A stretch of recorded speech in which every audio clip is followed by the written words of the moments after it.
Hello, everyone. I am the Comics Kid 2099, and I am joined by Connor Nielsen. Connor, how are you doing today? I'm doing well. How are you? I'm doing very well. Today we are talking about the Justice League Zack Snyder cut, which dropped on HBO. As we are talking about this, it dropped last Thursday. This will be going up on a Wednesday, so everyone listening to this has had almost a week to watch this movie, and it is a director's cut of a movie that came out 4 years ago. So, just on the slight chance that you don't know what's going on in this movie, spoilers ahead, but I feel like everyone knows what's going on here. So, Connor, why don't you tell us a little bit about the Zack Snyder cut? So the plot of the Snyder Cut of Justice League is more or less the same as the theatrical version. Batman is trying to assemble a team of metahumans he discovered in Batman vs. Superman via Lex Luthor's files in the aftermath of Superman's death. He is trying to assemble Wonder Woman, Flash, Cyborg, and Aquaman, all of whom are reluctant to come together for one reason or another. While this is happening, Steppenwolf from Apocalypse is trying to conquer Earth by getting his hands on three mother boxes to create something called the Unity in order to destroy Earth. And as this is happening, maybe they need to resurrect Superman because that's a thing that happened in the comics. So I think, though, while the plot remains largely similar, I think that it would be kind of a bit, in my opinion, it would be a little it would be a little untrue to say that this is the same movie as the theatrical version, because the editing and tone and color palette and just extended and not just extended scenes, but just scenes that would cut wholesale and motivations and finished special effects, and all of these things go a long way in making this movie feel like a different movie, even though it is the same cast on much of the same sets and the same costumes in a film with the same premise. Comics Kid, how did you feel about the Snyder Cut of Justice League? Also, this is 4 hours long. Yeah. So how did you feel? Well, on that note, I took 4 days to watch this. I watched not quite an hour each day, because it's divided up into like part one, part two, and it'll be something like The Change Machine or, whatever, I don't know, epilogue. Each part has a little title. And so I didn't end exactly 1 hour on each day, but I divided it up because there was no way I was going to be able to sit down for 4 hours in a day and watch this thing. But I will say, I think it is better than the Justice League movie we got, but I don't necessarily think that it's a great movie. I am seeing a lot of people who are saying, like, hey, it's not as bad as we thought it would be, or hey, it's actually pretty good, or something along those lines. And I still think I have quite a few problems with this movie. I have 2 full pages of notes, and I think part of this is we already knew, we had a pretty good idea of what Zack Snyder's vision of the DC universe was, because he did Man of Steel and he did Batman vs. Superman, and then we had a semblance of a Justice League movie that came before, and so we kind of thought we knew what we were getting into. And then this is not what I expected, but I still don't think that this is good. And then now that the Snyder Cut is here, and all the people who have been frothing at the mouth for release the Snyder Cut for the last 3 years, now they're saying restore the Snyderverse. So now not only did they get their Snyder Cut, now they want a version of this universe to keep going, and I'm just like, oh no, like I'm just miserable no matter what. So better than what I thought it would be, still not great or necessarily even good. Connor, what did you think? I am pretty middle of the road on this. I think I might like it a tad bit more than you, if for nothing else other than I, okay, the days before I watched this, I rewatched Man of Steel and I rewatched Batman vs. Superman, and this movie is a lot better than those movies. It unlike Man of Steel, this movie has like scenes that play out and kind of build on one another, which was cool. If you guys don't remember, in Man of Steel, virtually every scene is like in the first half is interrupted by another scene where Jor-El will be on Krypton, and then he can't just be in the middle of a debate. All of a sudden, Zod's got to show up and just explode a wall and start shooting everybody, and then all of a sudden we're in a different scene. It's very unpredictable. Or here's a kid uh, being sort of bullied on a bus, except, oh no, now the bus blows a tire and goes off the overpass into the lake. And Superman's got to save him. And then the music goes, and you're supposed to go, whoa, or something. And every scene is like that. There's no status quo. It's always the status quo being subverted. And I find Man of Steel to be very annoying, because once that kind of stuff is over, then it is nonstop action. And I think Man of Steel might be the loudest movie that has ever been made. And then Batman versus Superman is Batman versus Superman. I don't really need to explain myself on why that movie is not good. And then this movie is a lot better than those. And then because this is like a director's cut, I feel like I need to judge it on two criteria. The first one is it better than the theatrical cut? And the second criteria is, if this were released instead of the theatrical version, would I still recommend it? And I will say it is better than the theatrical version, in the sense that maybe every movie that has ever been made is better than the theatrical version. I'm saying that that's hyperbolic, but if you do not count Hellboy as a superhero, I would call the theatrical release of Justice League the worst superhero movie that's ever been made. And I'm saying that without hyperbole now. I hate that movie. I find it annoying and stupid and inconsequential and just overall a waste of time. I would not call this a waste of time, although it is 4 hours. I'm sure that a theatrical cut of this version of the movie that just whittles down scenes would be 2.5, 2:45, 3 hours. In which case, I think plenty of 3-hour movies have been released over the march of time. So I think that were this released in theaters, though, I don't know if I would recommend it. I'd probably give this a 5 out of 10. I think that the scenes play out in a normal way. The cinematography is the best it's been in any of Zack Snyder's DC movies. I like the color palette. I like how there are like establishing shots, which is kind of cool. I think this is probably the most tonally consistent film in Snyder's movies. And I just think that there's a level of polish here that is not evident in much of Zack Snyder's filmography. And I'm not talking from like all of his movies have like these very sleek visuals.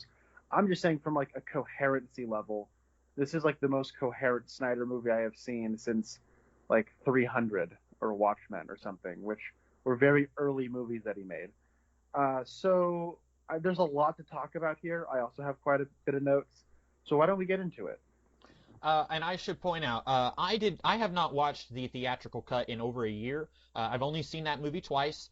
If you go back and listen to Connor and I's podcast that we did on it, I was actually giving that movie a pass. I don't think it's a good movie. I don't hate it as much as Connor does. I think I could name probably 5 to 10 superhero movies that I hate more than the Justice League movie, but I don't like that movie. I think the big reason that I was so easy on that film when it came out is that I was looking for a movie where the Justice League teams up and punches a bad guy, and we got that.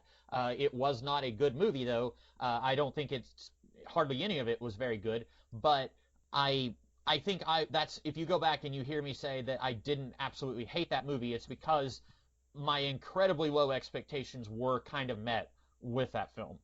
So did you watch the theatrical cut, or you just watched Man of Steel and Batman vs. Superman?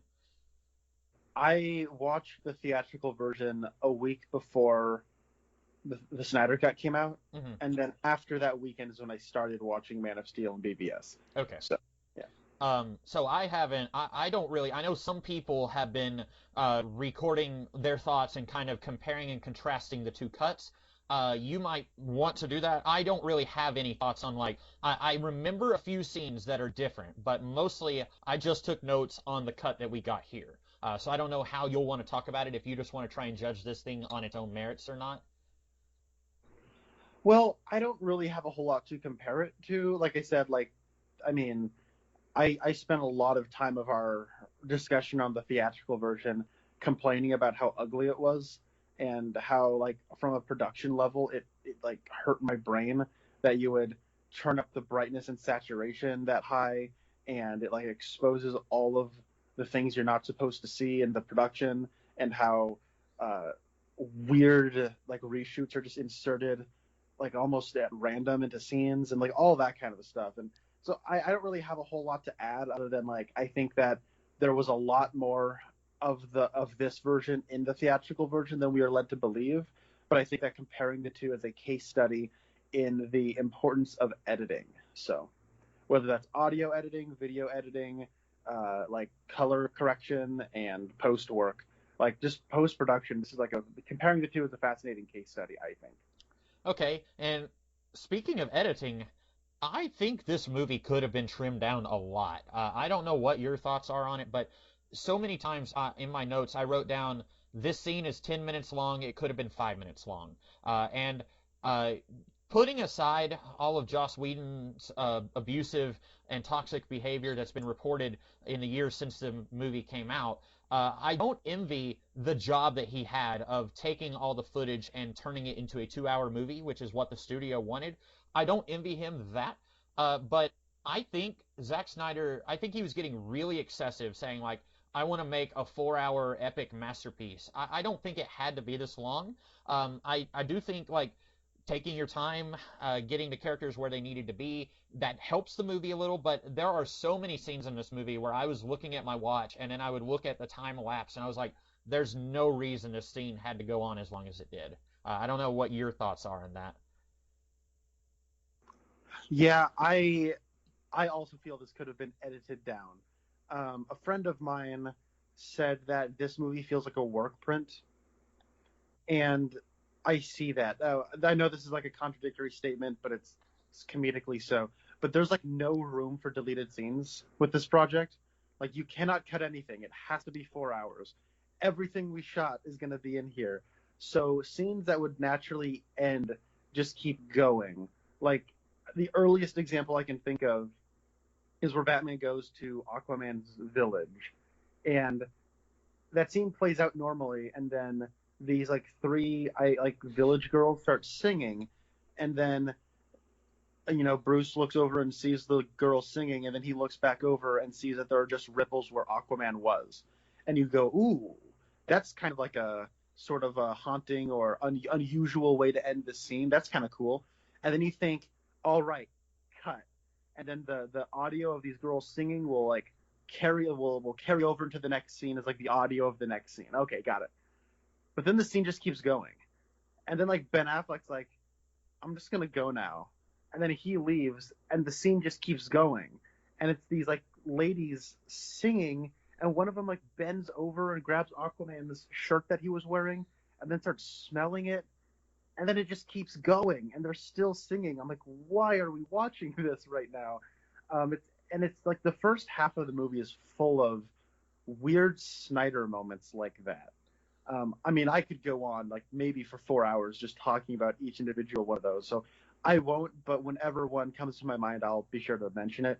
But you're right, this could absolutely be trimmed down. But I think just because of the nature of, well, we've been hyping up a Snyder cut for years now.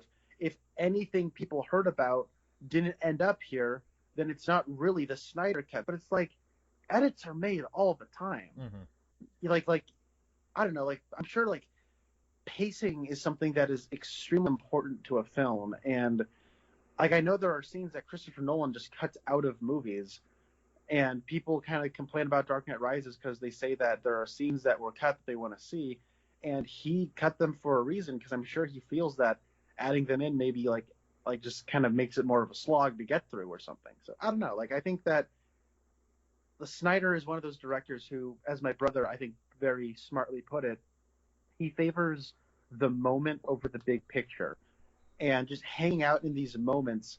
He hangs out in too many of them for too long.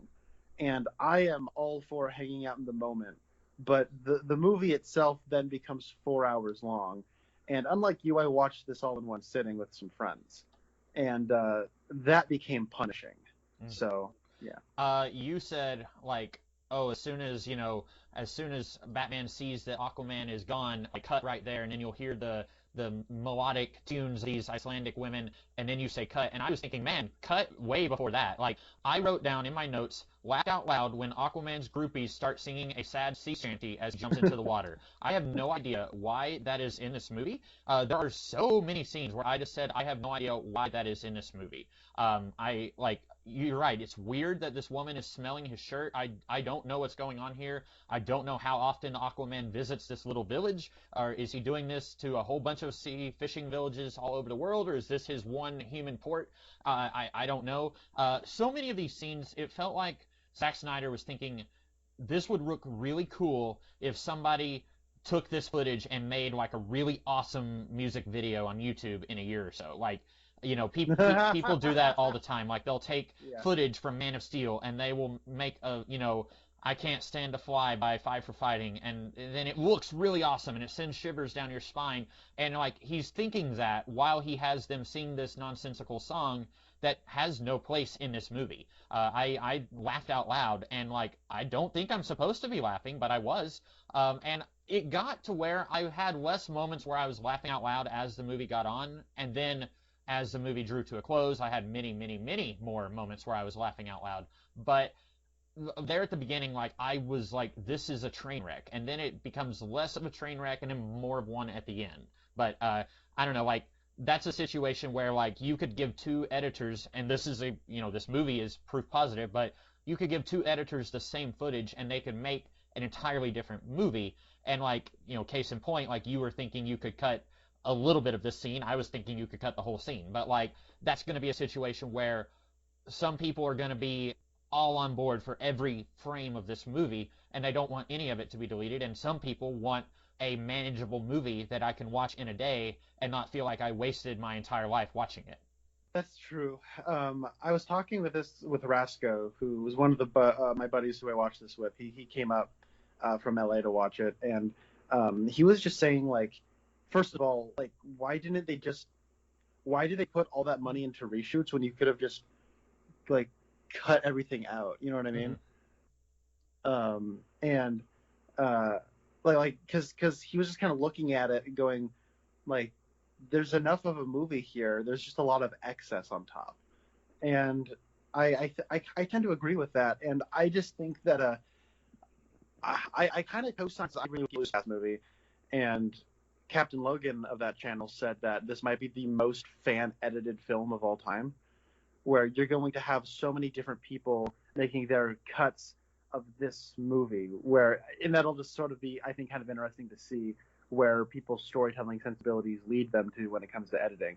But speaking of Aquaman, and this is another thing I feel like was just strangely edited, is Aquaman's second scene features him rescuing a captain from his ship, and then he goes and gets some whiskey and then jumps into the ocean. And I think that were this his introductory scene, this would be fine. But it's not his introductory scene. So it's I think it's not over an hour, but it's well over a half an hour. And you're kind of expecting the pace to pick up. And that part of the movie where he walks to the dock and jumps into the ocean is like dictionary definition of, we recorded this scene from like 8 different angles. We're going to use all of them. And we're going to use them all with slow motion. And like, that was something I was starting to giggle at, because it was just shot after shot after shot after shot that were slow motion. You're like, okay, can the scene be over now? And then it's not over. And it just kind of shows you he's a little bit of a reluctant hero, but he's still a hero, which we knew from his first scene. Mm-hmm. It's just weird stuff like that. And then he goes down to Atlantis to talk to Volko in a scene that sets up Aquaman, the movie, but it can be cut, which it was for the theatrical version. And I don't know, the movie, just pacing-wise, is very odd. Yeah, and I was not sure as I was getting into this, because well before Zack removed himself from the film years ago, there were rumors that there were going to be 2 Justice League movies. And then when we heard that this cut was going to be 4 hours long, I thought, okay, this is going to basically be those two Justice League movies put together. And it's not. This is just a 4-hour version of the movie we got. So whatever the second Justice League movie would have been, we still have not seen that. And so it was really alarming to me that this felt like it needed to be as long as it did, because I would have been more okay with it if this was them saying, okay, our original plan was to do a part 1, part 2 situation, kind of like Infinity War and Endgame. Now we're just going to shove all of that together. I would have been a little bit more okay with this being 4 hours long if that's what they were doing, but they're just doing 4 hours of what we already got. And so like I said several times, I thought to myself, this is really excessive. It doesn't need to be this long. And I want to say that I have seen movies that are very long as well. I've seen like Lawrence. I have not actually. I've seen half of Lawrence of Arabia. I've seen Ben-Hur. I've seen like The Irishman came out in late 2019. That movie was 3.5 hours long. That movie does not feel like it's anywhere near that length. I actually saw that movie twice in theaters, and I didn't actually have to get up to use the restroom once during either of those screenings, which is impressive on my part. I'm going to give myself a pat on the back for that. But I think that like Zack Snyder clearly wants to make an epic movie, and I've seen like Spartacus, and I've seen Ben-Hur, and I've seen those big historical epic movies, and he's clearly trying to channel that kind of an energy. Those movies are also uneven. They're quite slow. That sort of comes with the territory. I think you could even look at like the Lord of the Rings films. As great as those movies are, they are a little uneven, and I think that just kind of comes with the territory of epic movies. And so I know that some people are going to watch this movie and give it a pass because of that. I also think they're willing to give it a pass because they've wanted to see it for years, and they know that this is a quote big epic movie, but they also have not seen Ben-Hur or Lawrence of Arabia or Spartacus or any of the movies. You know what I'm saying? Like they haven't seen those, but I'm sure they're aware that those movies are kind of like this. I would encourage you, and this is not to be condescending or rude to anybody who's listening who did like this movie, but if you like this, I would encourage you to watch Ben-Hur or The Ten Commandments or the Lawrence of Arabia, Spartacus, all these movies I've been saying. Well, maybe not Spartacus. I didn't really like that movie, but like all of those movies I think are better than this, and they do have a similar kind of storytelling sensibility. That would be my recommendation.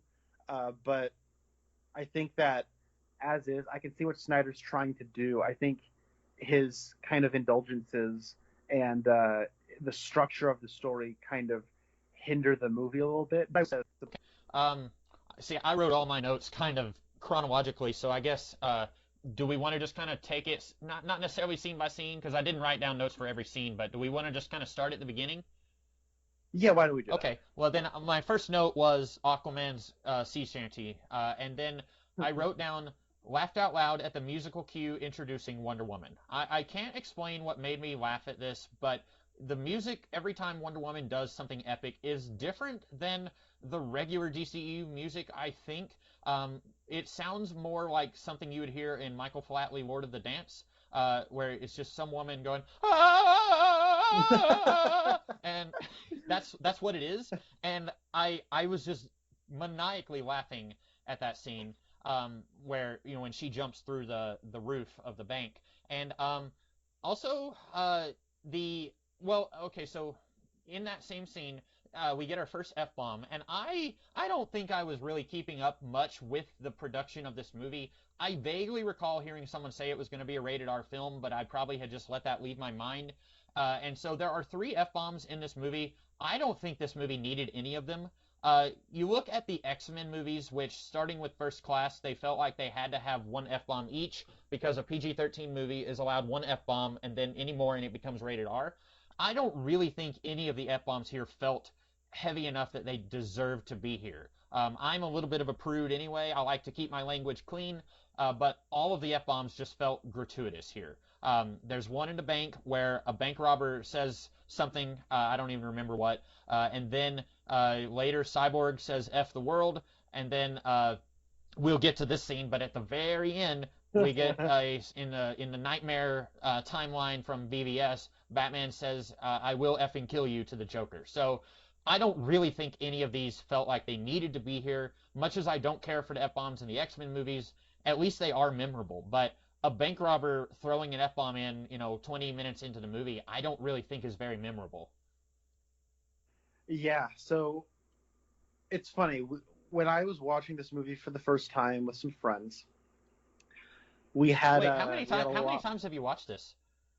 like Oh twice, man, okay.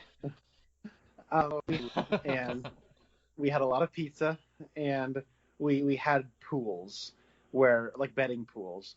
We were betting, okay, how many prologues will there be? Because like Batman versus Superman has like two or three prologues before the actual movie starts. Mhm. And then like how many epilogues will it have? How many F bombs will there be? And how many named characters will die? Like all that thing. There were, like the first hour of this movie is nothing but prologue after prologue after prologue after prologue after setup, and then like so many characters die in this movie. It's insane. Like it's like almost like we couldn't count all. So, but yeah, there were three F bombs. Rasco won the pool on that, and we actually like broke it down after we watched it. Like it's like perfectly tactical how they did it because the first F bomb is like an 80-yard line that somebody has. It's like get on the ground or something like that. Get on the effing ground or whatever. And then the second one is the one that you have in the theatrical version because like it's like right in the middle of like a dialogue exchange with like Diana and Cyborg that were you to cut it, it would like make that whole dialogue exchange feel extremely awkward and jarring. Mhm. And then the third one was the one they put in once they knew they had like HBO Max and they could make it rated R and they could do whatever they wanted. Because I think the Nightmare stuff is all reshoots. Um, so what you do is like the Cyborg one is the one that you include in all versions of this movie. The first one is an ADR thing you throw in when you release like a director's cut on Blu-ray or something. And then the third one is because of reshoots. So there's like a function for each one of the F-bombs that we found kind of funny. So. I don't remember Cyborg's F-bomb in the theatrical cut. Like I said, it's been over a year since I've seen that, but Oh yeah, sorry, my bad. That's not in the theatrical version. Um, that's the one like if this had been a if theatrical, if this had been the theatrical version, that is the F bomb that would be in the movie. I got you. Okay, yeah, I agree with all that. And while we're on the scene of Wonder Woman stopping the bank robbery, Wonder Woman violently kills one of these bank robbers, and and I should say it's a bank robbery One scene. of them? Well, at least there's one in particular I'm thinking of, because she kills them all, I think.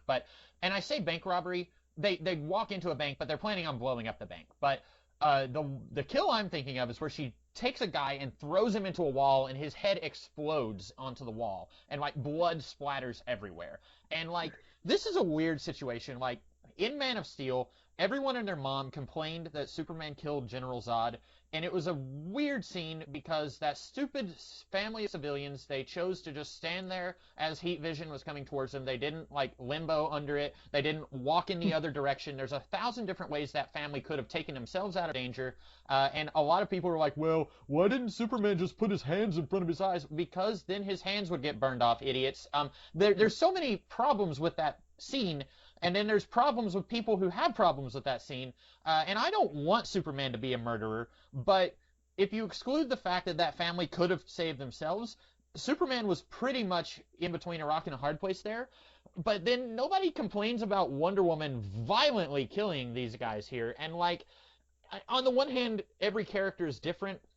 And Wonder Woman, it comes from a society of warriors. Sometimes she's written as an ambassador to man's world. She comes here to tell people that they're stupid and that they should live their lives more like the Amazonians, and that she's here to preach peace. And then sometimes she's here swinging a sword around very violently and killing people. And so those are two very extreme ends of the character, the same character. And so that took me out of the movie enough that I felt like I had to make a note on it. And then she somehow has the power when she touches her bracelets together, creates gigantic energy blasts that destroys the bank that she was trying to save, and I assume kills everyone who is there, even though she could have just run up, like she has super speed, she could have just run up and grabbed the guy's gun, but no, she needs to blow him up and destroy the wall. But the one that took me out the most was her throwing the guy against the wall and his head just splattering everywhere. Okay, so I have a lot of problems with this scene, and I'm just gonna go through it and basically be a pedantic prick about it. So I think the scene sucks. I think just by and large it reeks of, oh, we need to have a scene for one to do something because our movie was really popular. What do? Shrug. I don't know. Let's just slap together like a little thing that is doesn't really hold water when you think about it for more than 5 seconds. But don't complain about it because then you're just nitpicking. No, the scene goes on for a while. It's not a sad sea shanty that, like, I mean, okay, that's also taking up time, but like, this is different because it's our introduction to Wonder Woman, and it contradicts everything we're told about her character after the scene. So she decides, okay, so the scene starts off, and it's in London, and this guy with a hat gets out of a van with a briefcase and walks past a guard. Mm-hmm. And then a bunch of people with guns walk out of the same van. The same van, and then the security guard's like, whoa! And then it's like the guy with the hat is now standing behind the security guard and then shoots him. Mm-hmm. It's like, that would not, like, that is probably the lowest paid, least caring security guard in the history of banks. Yeah. So then, also, why is there just like one of them standing outside? I don't know, but anyways, once they get in, and they have all their hostages and they set it up, then all of a sudden I guess the competent police officers show up because they show up like really, really fast. maybe there's been a time jump, I'm not sure. But then they say, down with the modern world. And the plan is they're going to blow up 4 city blocks, quote, as the world watches, unquote, and this will send mankind back to the Stone Age. How? Yeah, I don't know. But don't think of it. They're crazy, comics kid. That's the point. It's not. This is not a lazily written scene. Okay, they're just crazy. And then Wonder Woman shows up, and she like lassos one of them, and she says, "Who are you?" And she says, "We're a group of reactionary terrorists." Okay, I don't think a reactionary terrorist is going to self-identify as a reactionary terrorist. And then Wonder Woman shows up and murders a bunch of people. And like, I think by this point, the reason nobody was really complaining about that is that I think people are okay with Wonder Woman murdering people because I guess she's a warrior. And then on top of that, like, people are just so used at this point to Zack Snyder like not caring about the about heroes' appreciation for life. Mm-hmm. So like after BVS and everybody like losing their mind over Batman murdering people, Wonder Woman doing this, I think people just at this point understand what they're in for. But she does murder everybody in front of a classroom of little girls, and it's so funny. And then what happens is she takes the bomb and then throws it up. And if this bomb was supposed to blow up 4 city blocks, that's a very conservative explosion. Yeah, I don't understand how nothing happens when the bomb. Like, I was thinking, oh, and he said that, and then it actually goes off. I was like, well, somebody's gonna die. Like, this bomb is gonna be different than the version we got because like 4 city blocks is a big explosion, and then she just jumps and throws it, and then we're all good. And I was like, oh, okay. And then after that, the guy picks up his gun and aims it at the little girls, and then he goes, nah. And then he picks up an assault rifle and goes, this'll do. And then he like shoots at one of the kids, and then Wonder Woman comes down and goes shoo, and like it reflects off one of her bracelets. And then she's like, then the terrorist guy's like, whoa, semi-automatic? No, I'm gonna make this fully automatic. And then he just like tries shooting all of them, and then Wonder Woman saves them all, and it's yay! At least somebody saved somebody in one of these movies. And then Wonder Woman just obliterates him. She like slaps her bracelets together, which I don't know why she doesn't just open with that move all the time. It seems to be like something she can just always do no matter what. So whatever. So she does that, like just obliterates that guy, causes a lot of damage to this like bank or whatever place she's in. And then on top of all of that, the funniest part of all of this is after this very Zack Snyder excessive scene, you have this little girl being like, "Can I be like today?" And Wonder Woman's like, "Yes, you can. You can be this crazy murderer and murder a bunch of people in front of kids." And I know what they're trying to say. It's just I'm saying the dissonance between the heroic, like traditional heroic savioring, and Zack Snyder not giving a crap about human life are like clashing aesthetics, and it's really funny when you put them that next to each other without any irony. It's very funny. Sorry, I've been talking for a while now. Well, you did a very good job explaining all of the nonsense of this scene. I, too, am confused at how blowing up a bank is going to set mankind back to the Stone Age. I'm confused why there's a class of children taking a field trip to the bank. I am confused just about everything. Why there's nothing in this scene that I like. I don't understand why we need a big action scene to introduce Wonder Woman. Because here's the thing. By the point that the Justice League movie we got in theaters had come out, and by this point, we have seen Wonder Woman. We saw her in Batman vs. Superman. We got her in her own movie. And then you can either, it's a choose your own adventure. You can either go to the Whedon cut or go to the Snyder cut. But either way, we've already been introduced to Wonder Woman. So this whole scene does nothing. It does not serve a purpose in the Darkseid invasion story. I don't know why we need any of this other than, well, it shows Wonder Woman doing action stuff. Okay, but Wonder Woman does action stuff later on. You can have her first show up, touching up the statue, and then she does the investigation and looks for the flaming arrow, and then she goes to talk to Bruce. You don't really need a big 10-minute action scene showing Wonder Woman violently murder people. I don't think we needed that in this movie. I think this scene in itself is 3 blood splatters. There's the blood splatter on the concrete that's created when they shoot the security guard. Mm-hmm. I think there's 2 blood splatters on the wall because Wonder Woman just throws them against the wall. In my head, I like to think it's the same plug-in blood splatter effect. They just put in different spots. I think I had something else to say. Oh yeah, I remember I made that comment about like the guy being like, "No, I'm not going to use a pistol. I'm going to use an assault rifle." And somebody was like, well, actually, that he was out of bullets. I don't think he shot his gun one time, so I'm going to call foul on that. But even then, he changed out the magazine for the assault rifle later on. I'm sure he had a spare magazine for the pistol in case that commenter is coming into these waters. So just checkmate, bucko. Anyways, also, you were talking about in Man of Steel about the whole scenario we're given where Superman is like kind of forced to kill, and you're like, well, he's put between a rock and a hard place. I think the big frustrating thing I have with Zack Snyder's superhero stuff is like, I don't know why he's wanting to tell a story where these scenarios are necessary. Mm-hmm. Like, it's just like weird that like you want to go there, and it feels like edgy for the sake of being edgy to me. I don't know. Yeah, and I've seen people say Zack Snyder, he looks at superheroes as like almost godlike beings, and I will say, I mean, this movie treats them more human than just about any of the other superhero movies in this universe do.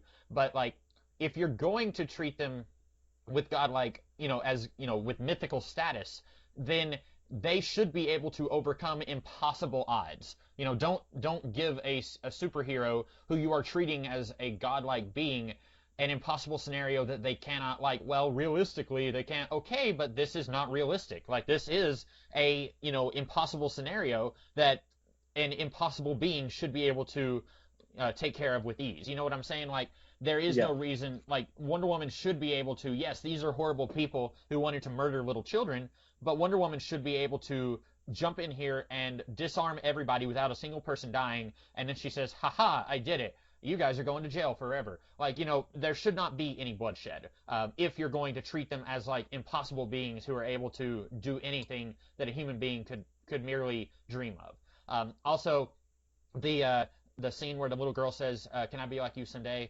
I saw a guy on Twitter, it's Ben from Canada, who edits the Mr. Sunday movies. He posted this where the little girl says, can I be like you someday? And Wonder Woman says, LOL, no, I am a god. I like that. I thought that was great. But yeah, I didn't like any of that scene. We have spent way too long talking about that one scene. But like, I've still got an hour and a half of notes left. Oh man. I mean, that scene though, it like lives in my head all the time. Like, there will be days I will just be doing whatever menial task, and I'll think, why did they think blowing up 4 city blocks would send mankind back to the Stone Age? Mm-hmm. They know that like technology exists, right? Like, I don't know. Yeah. So the next thing I had in my notes, and if I skip anything that you want to talk about, let me know.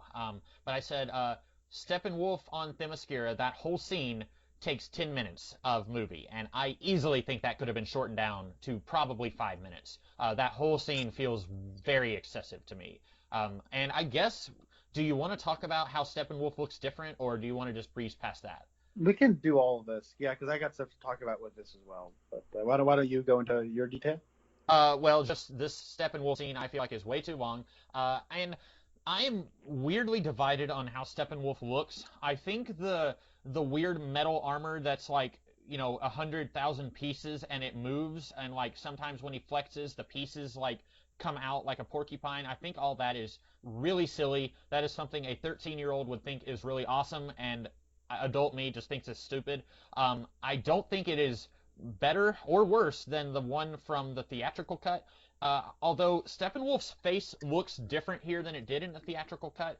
And if you're going for menacing, I actually think the theatrical cut, his face looks a little better.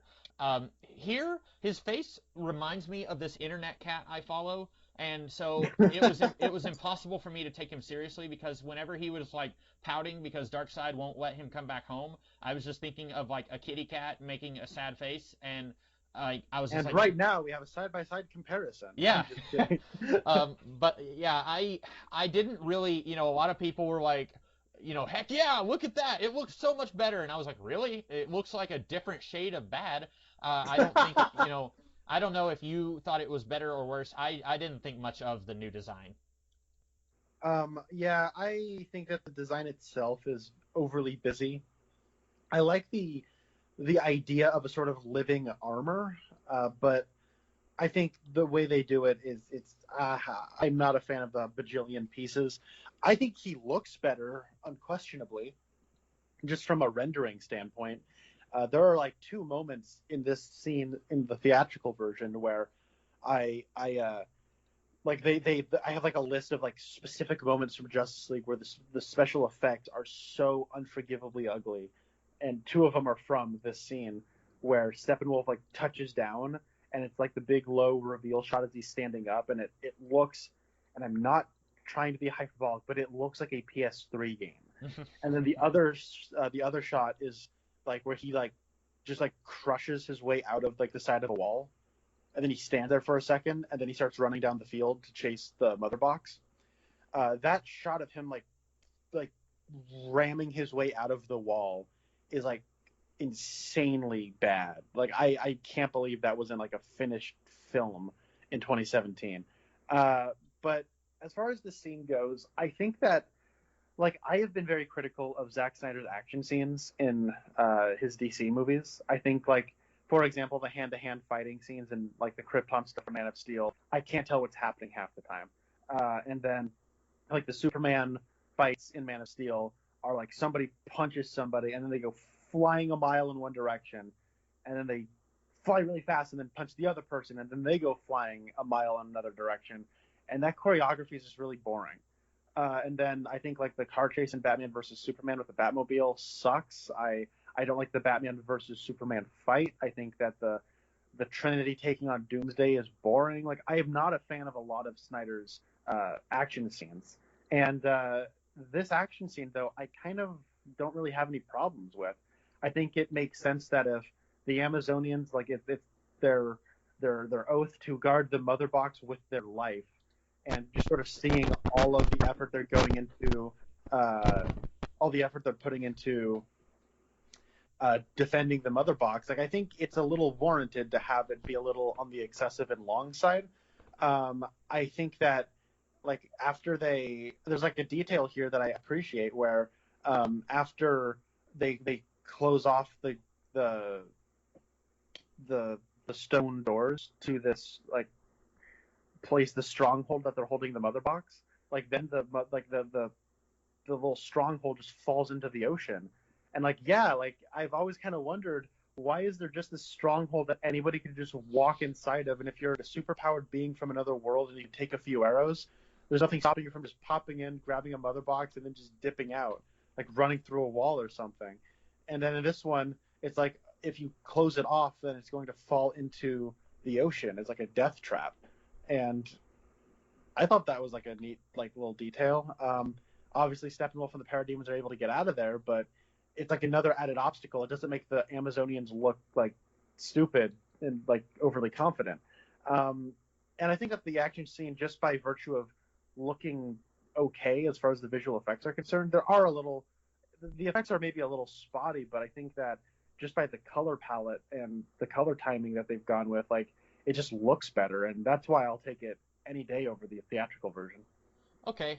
I should point out, very rarely do I notice stuff like that, the film stuff. Like, people will, to this day, complain about the lens flares in a J.J. Abrams Star Trek movie, and every time I watch those movies, I never notice that kind of thing. I will notice it when, like, I watch a video and someone points it out, but when I'm in the movie, I don't really notice that kind of stuff most of the time. And so, like, when I was watching the theatrical cut, I didn't really notice like weird saturation stuff that a lot of people complain about.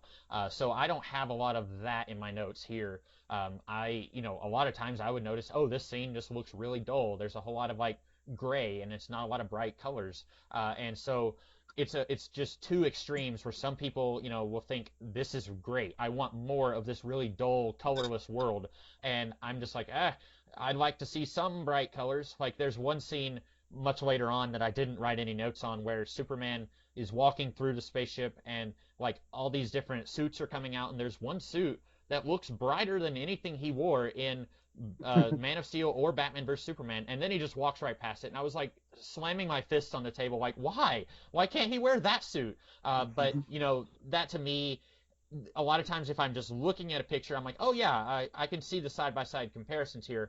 But in a year, if I watch the theatrical cut again, I won't notice the difference, really. No, I hear you. There is something I will complain about in this scene because I'm me and I'll just complain. This is another just weird Snyder moment where it's all about the drama of the scene, and this makes you go ooh, but it doesn't make any sense. So they're like, oh, the mother box is. Hippolyta says the mother box has slept for 1,000 years since the first age. Why did it awake at all? and then like a random Amazonian's like, or sorry, then like the box just like turns off, and then one of this random Amazonian's like, maybe it went back to sleep, and then Hippolyta says, evil does not sleep, it waits. It's like, Hippolyta, you're the one using like sleep verbiage. Mm-hmm. Like, you were the one who said like it slept for 1,000 years. Why did it awake at all? And now you're saying, but evil doesn't sleep, mere stupid random Amazonian who's guarding the mother box. It only waits, okay? Like, I don't know, something about like the incongruency in that dialogue like makes me laugh or like sticks with me. Mm-hmm. Did you have anything else with the Amazonian scene?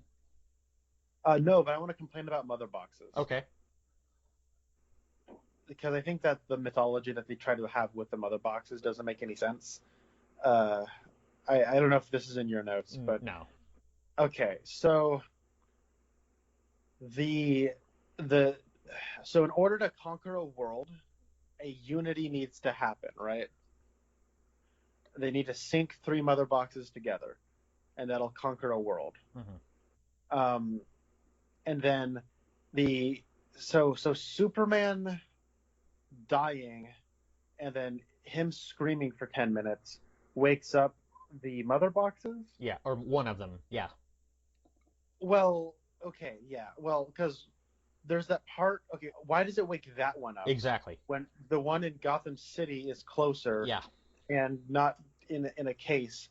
But also, there's that part at the beginning when Superman's going for 10 minutes.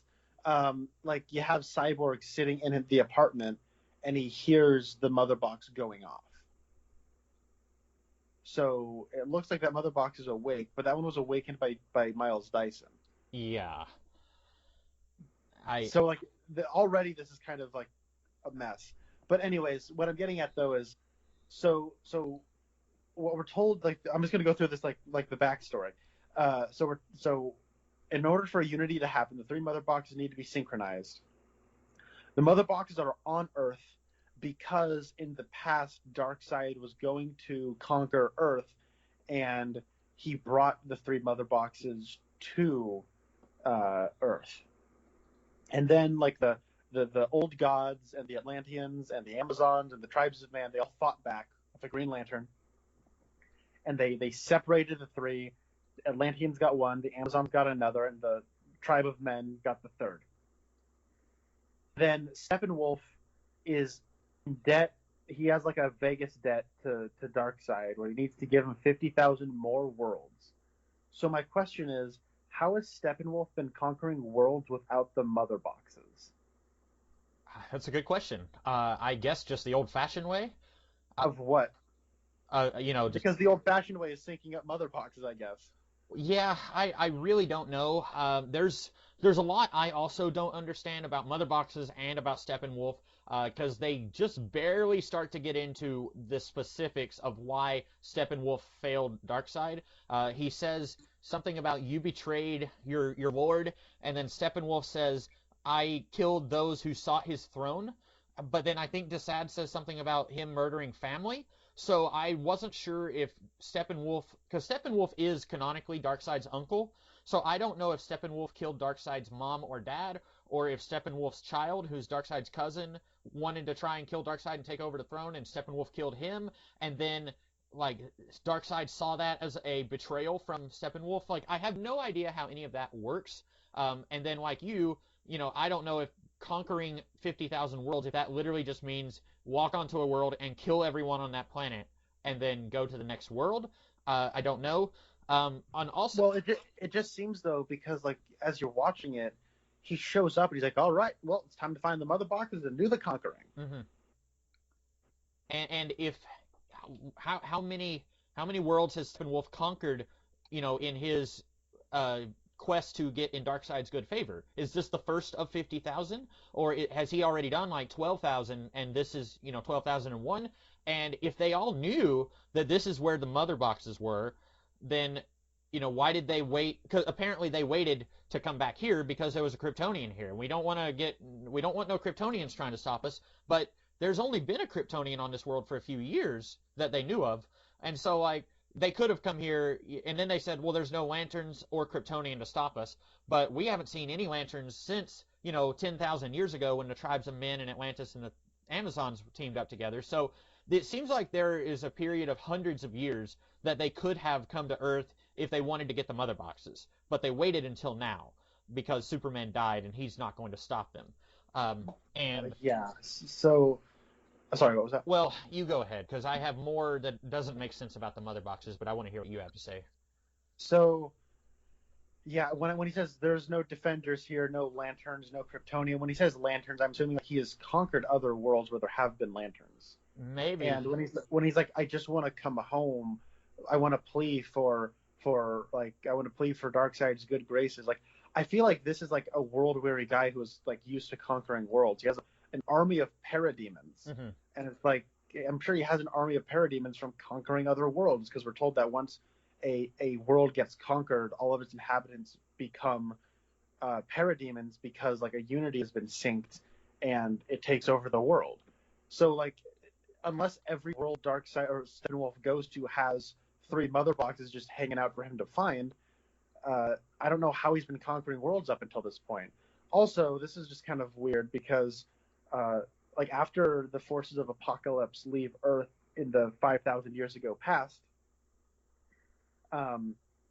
like the mother boxes just turn off, and Wonder Woman says the boxes went to sleep, awaiting their return, talking about the people of Apocalypse. But then the people of Apocalypse only come to Earth because the mother boxes came back on. Mm-hmm. And so, like, that's a little, I don't know, like, I got into an argument as to whether or not that's a paradox or not. But then, like, then we're told the only reason they woke up, or one of them woke up, is because, like, Superman died and they were scared of Superman. The boxes were scared of Superman for some reason.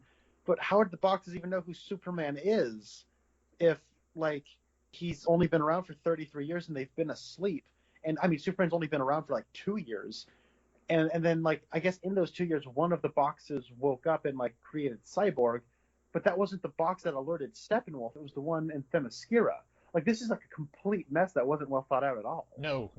And like you, I don't understand why Superman dying, why that didn't wake up Cyborg's box, because like you said, there's that opening scene where Cyborg is in his house, and that his box in the closet starts like quivering, but then it's the one in Themyscira that gets woken up by the death of Superman, and like that's a lot further away than the one in Gotham, because Gotham and Metropolis are like 3 minutes from each other, and so in this in this world, and so I don't understand that at all.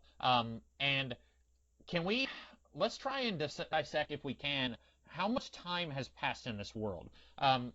Man of Steel, let's assume it takes place in 2013, and then Batman vs Superman, I think, is 18 months later, maybe. I think it's been a long time since I've seen that. It starts 18 months later, and then it jumps ahead 6 more months because of the kryptonite takes 6 months to arrive in Gotham. Okay, so then that's 2 years later. Yes. And so 2015 is Batman vs Superman, and then this movie takes place seconds after Batman vs Superman, I think, because if Superman dying is what woke up the first Mother Box, then there's hardly any time at all that takes place in between these two films. And I'm trying to think if there was anything in this movie where it's like, hang on a second, that doesn't work, because, like, you know, in the theatrical cut, it acts like there's been a little bit of time where the world has kind of is falling apart because Superman died, and, you know, that whole everybody knows scene. And I'm trying to think if this movie, if it taking place immediately after Batman vs Superman, does that work for you, or am I just imagining that that's a weakness? I mean, I can see why you would feel that way. I mean, I just think it's weird that all of this is, well, okay, because, like, I think there's a bit of time jump after the Mother Boxes go online, because, well, I feel like it's like Steppenwolf stuff like is happening seconds after BVS, and then like when Batman is trying to recruit everybody, he's talking to Alfred, and Alfred says it's been, quote, some time. And long enough for him to grow a beard, anyway. Yeah, and then on top of that, Lois is like regularly visiting Superman's memorial, like all the time, like every day, because like the original Jimmy Olsen from the Richard Donner movies, is a cop in this, and she gives him coffee every morning. Mm-hmm. So like that's sort of happening much later. So maybe like the Mother Box turned on, and like the Amazons were just kind of watching it just kind of stay still as it was on for like a month or so. I don't know, but I don't know. It's all like I don't really have an issue with like the time frame. I was kind of able to intuitively tell it was some time had passed between the beginning and like as Batman is on horseback going to Aquaman's village, like there's like a time lapse that is just like kind of setting the rest of the story apart from like Batman versus Superman. Mm-hmm. Yeah, I don't know. It was just one of those weird things to me. That's a nitpick. I'll admit that's me nitpicking. But when you start to have a whole bunch of nitpicks, it all adds up to a lot of this doesn't work. And so I don't know at which point I would say that it stops working. But to me, that one, it's not a big deal breaker. But when you get a whole bunch of those, it starts to break the deal for me. No, I completely agree because I know exactly how you're feeling. The next thing I had in my notes was it's cool to see Ryan Choi here. He doesn't do anything, but in DC Comics, he is the third Atom, and he is my favorite Atom, and I like that character in the comics. It's kind of sort of disappointing because it's like, oh, Ryan Choi, but at the same time, I know we're never going to get a Ryan Choi Atom movie.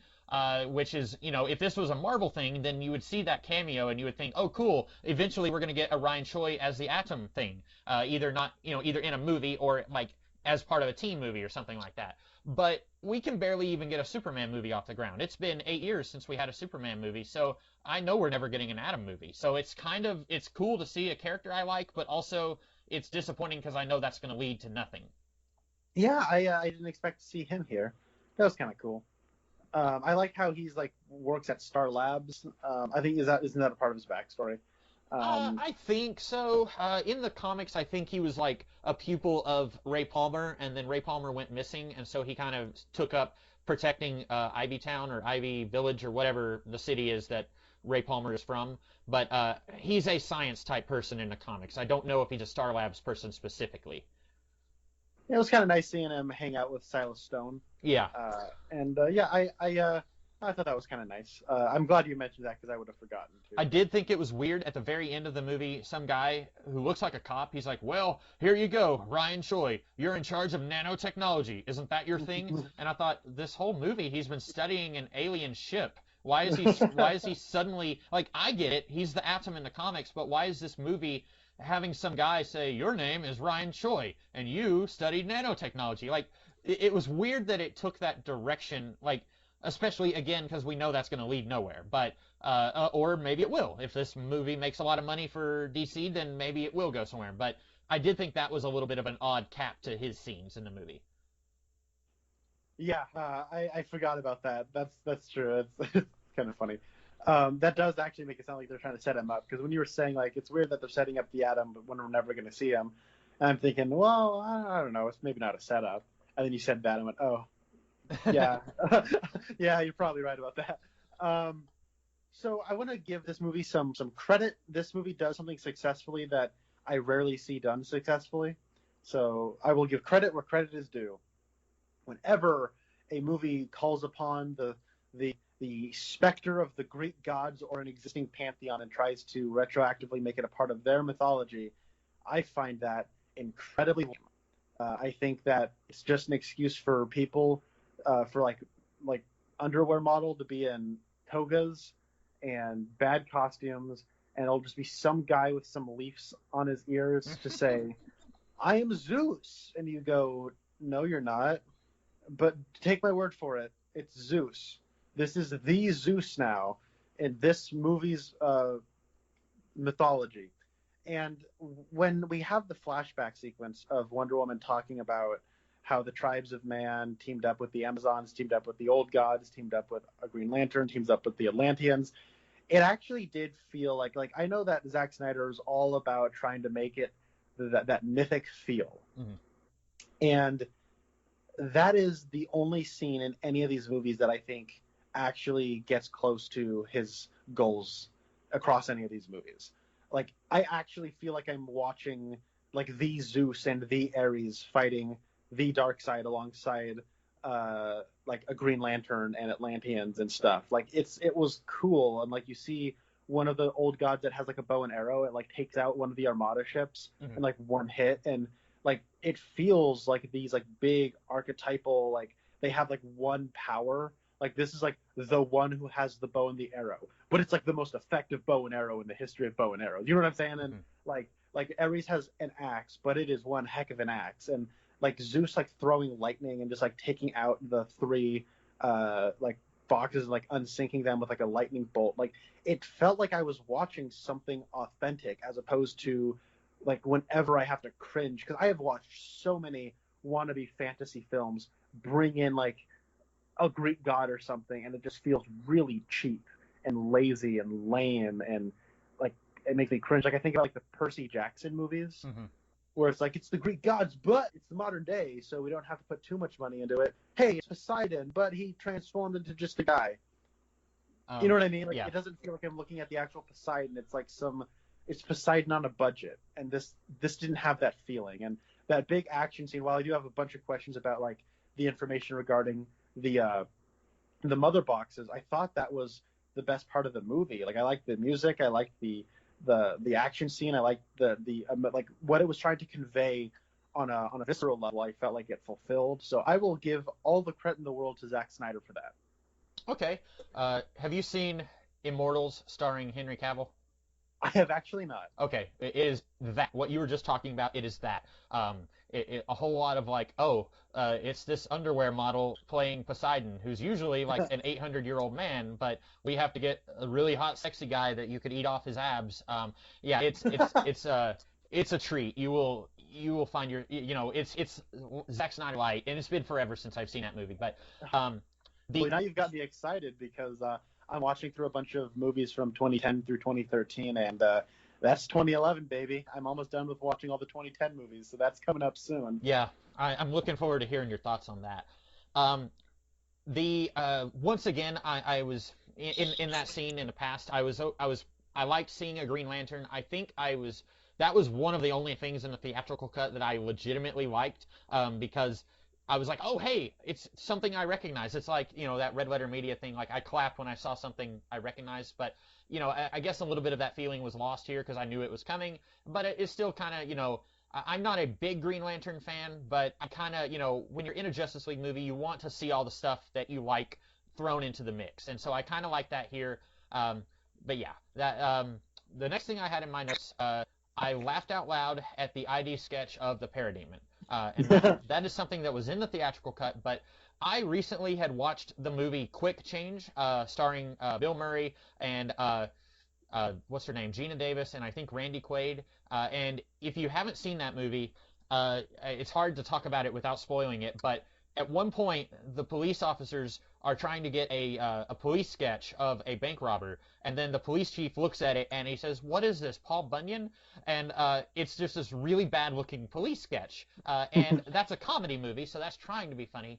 And then in this movie that is not trying to be a comedy movie, when the janitor is like talking to the police officer and Silas Stone is there, and then someone goes up. It's not Jim Gordon, it's someone else from the police. He goes up and says, "Here's what attacked the janitor." And then they throw this picture up that looks like a kindergartner drew it, and I just was maniacally laughing at that. And then later we see the same thing in the Jim Gordon Crispus Allen scene, but I thought that was really funny.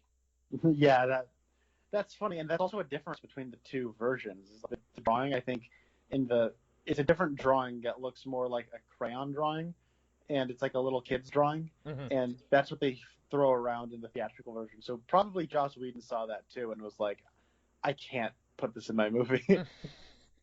I mean, both drawings look really bad because it's like, well, we're drawing a parademon, but also, the person who's describing a parademon doesn't know exactly how to say, bug person with wings and big eyes. So then the person drawing it just draws like a cartoon character. So both of them look silly, but I don't know. There's no way, I guess, honestly, I don't even know if you needed the police sketches because either way, I'm going to be laughing in a movie that I don't think wants me laughing at that point. Yes. What's your next note? So the scene where Diana, she sees the flaming temple thing, and then in the theatrical cut, she just knows that means that the invasion is coming. Something bad is happening. She knows. And here we have an extended scene where she sneaks around, she picks up the arrow, and then she goes in this secret passage in the temple, and she puts the arrow in the wall, and then she sees a painting of Darkseid on the wall. And this is more of me, my editor brain. I'm not a real editor, but like me thinking of ways that this could have been trimmed down. And I think you could have done what the theatrical cut did and just have her go to Bruce and say, "We're in trouble. The Amazons just sent me a message that means that parademons are coming." Like, I don't think we needed this scene to show us a character who I think by this point, we haven't seen him yet, but later on, I can't remember at this point if Diana has already done her exposition scene with Bruce explaining the mother boxes, but we get a picture of Darkseid later, and then we get him later in the movie, and also like a year and a half before this dropped on HBO Max, we saw a picture of what Darkseid would look like. So I don't think we needed this whole scene of her investigating the temple where the arrow was shot. I agree. I think that this is again just like a weird thing when my brain goes. So first of all, you said that that she goes to this chamber within the temple. Mm-hmm. Is that within the temple? It looks like it's underground or something. I have no idea where this is. It just sort of she makes a torch, and then it cuts to her in some place as she's like descending a staircase, and then finds a door where you put an arrow as like a key. Mm-hmm. And then the door opens. I guess there was like some inscription on the arrow. Did that tell her where to go? I don't know. And so she goes in there, and there's this big mural that has like Darkseid, and like it basically just has like in mural form the story that she tells Bruce, right? Yeah. Okay, so is sending the signal fire like only in case of an invasion from Apocalypse? See, I don't know, because when they shoot the arrow, Hippolyta says, "Come back to me, my daughter." And then also, I can't remember if it's in this one or in the theatrical cut where they say, like, she'll know what it means, or there's someone in Man's World who does recognize what this means. But, like, she clearly doesn't know that it means, "Come back to me, my daughter," and then she takes it and does her little scavenger hunt, and, oh, here's a picture of Darkseid. So here, I don't think she knew what it meant until she did some investigation in it. So, well, I think what I'm saying is, like, the arrow I guess I should be a little bit more specific. What I mean is that like she sends an arrow, and then Diana's like invasion. So I'm like, okay, this like signal fire, it broadly means there's an invasion. Mm-hmm. Okay, got it. Except it doesn't broadly mean that, because once she goes in there and investigates, it's like what if, like, I don't know, Atlantis started invading, Mm-hmm. and then she's like, oh no, like we got to warn people in man's world that Atlantis is invading the surface world. So then Hippolyta sends an arrow, and then Wonder Woman starts investigating, and then she finds a big mural of Darkseid, and she's like, I guess a Darkseid and Steppenwolf is invading, and then they're like waiting for the wrong invasion. You know what I mean? Like that chamber that has all the answers. It's very convenient that it is exactly tailored to this scenario. Yeah. Well, what you see, Connor, they have a different temple for each potential invasion scenario. So if they had fired 20 degrees to the right, then they would have hit the Atlantis temple, and then Diana would go there and see a mural of Aquaman's mom. But fortunately, they were able to hit the Darkseid temple first time. I'm glad, cleared up all my questions. Thank you. Yeah. But that was just another instance where I was like looking at my watch and like, okay, like that was one of the things I remembered. Okay, in the movie we got, they were like, okay, let's get the exposition done so we can get on with the team up stuff. And here it's like, well, we've got 4 hours to kill, so let's really take our time. And I didn't think it needed that much time taken. Yeah, I agree. It's excessive. I will say though, not as exhausting as Man of Steel though, and almost twice the length. So I'll give it that, because Man of Steel, I was like having a headache. It was so loud, and you think the explosions are over, but then Superman throws a satellite in front of General Swanwick, and you're like, oh my god. Hey, that's a good transition. Oh boy. Speaking of General Swanwick, do you want to talk about the Martian Manhunter? Where the devil has the Martian Manhunter been in every catastrophe in this world? In Man of Steel, an army of Kryptonians threatened to wipe out all of planet Earth to make it their new home. Why was he sitting back and being judgmental at this alien who, like, clearly, Zack Snyder did not plan for this guy to be the Martian Manhunter. But I feel like somebody pointed out to him, hey, in the lead up to Batman vs. Superman, you had all these posters that said, Unite the Seven. And I just graduated kindergarten. I can count to 6, and there's only 6 superheroes here. So what does this mean? And he said, oh, crap. Well, this guy's the Martian Manhunter. Okay, why did he decide to nuke Superman and Doomsday instead of coming over here and helping fight Doomsday? Why was he interrogating Superman when he could have said, I can read that guy's mind. He's on our side, but those other guys are not. None of this makes any sense. I hated the Martian Manhunter stuff in this movie. I hated the weird scene. So I'm sorry if I'm just like rambly here, but like, so this scene with Martha Kent talking to Lois, the whole time I was watching it, I thought, she sounds more Southern here than she did in previous movies. And I went back and I watched a clip from Man of Steel, just a clip, and I was like, yeah, she sounds a little bit more Southern here. And then it's like, oh, is it because Martian Manhunter doesn't know what someone from Kansas sounds like? So he was doing a really cartoonish, like King of the Hill sound, like accent, maybe. But then like later, there's a couple of scenes with Mara, and she sounds more British here than she does in Aquaman. And she has a terrible British accent. And I don't know where Amber Heard is actually from, but like she does have an accent in the Aquaman movie, but it's not as pronounced as it is here. And so I thought, okay, maybe it's just that some of these actors, it's been a little while, and like Zack Snyder hasn't watched James Wan's Aquaman, or he hasn't, gotten with Diane Keaton to tell her, like, okay, it's been a while since I've been in the mindset of Superman's mom. And so he just kind of lets them cut loose with these accents that sound cartoonish. And so that was my only explanation, that the Martian Manhunter is like seeing how far he can push this accent before Lois will say, are you an imposter from Mars? Like, I thought that was laughable. But just why is Martian Manhunter, is he a fan of Lois Lane's articles and he wants her to get back to writing for the Daily Planet? Like he comes. Why is he even there to begin with? Why is he doing this? Because we, the audience, know, and Batman knows, that Lois Lane is the key. We found that out in Batman vs. Superman. We still have no idea what it means, but we find out that Lois Lane is the key, which means something. Martian Manhunter doesn't know that. He has not, as far as I know, he has not read Batman's mind. He does not know about that visit from Flash from the future, which may or may not have been a dream. And so why is he here trying to get Lois Lane back at the Daily Planet? None of this makes any sense at all. I agree.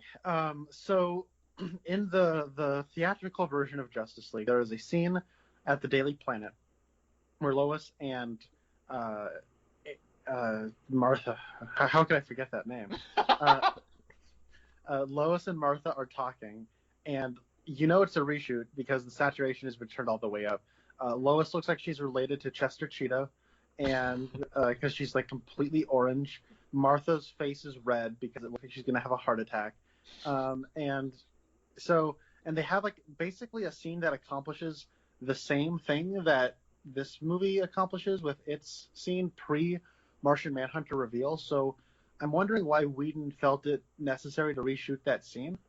Why didn't he just like take this existing scene and like whittle it down? I don't get it. But anyways, but because there's a retroactive reveal that it's Martian Manhunter, he has this moment where like he's talking about like as Martha, she's like, I went to the Daily Planet and talked to Mr. Perry, and I got all of Clark's stuff. So was that like information he gathered from reading Martha Kent's mind, or was he impersonating Martha, went to the Daily Planet, and then got all of Clark? Does Martian Manhunter just have all of Clark's things now? Like, I don't know. It's a terror. Like, this is why it's a bad reveal. Like, it's got all of these weird things, and it's like this movie does not reveal that Martian Manhunter can read minds. Oh, so yeah. it just comes across like, how does he know any of this?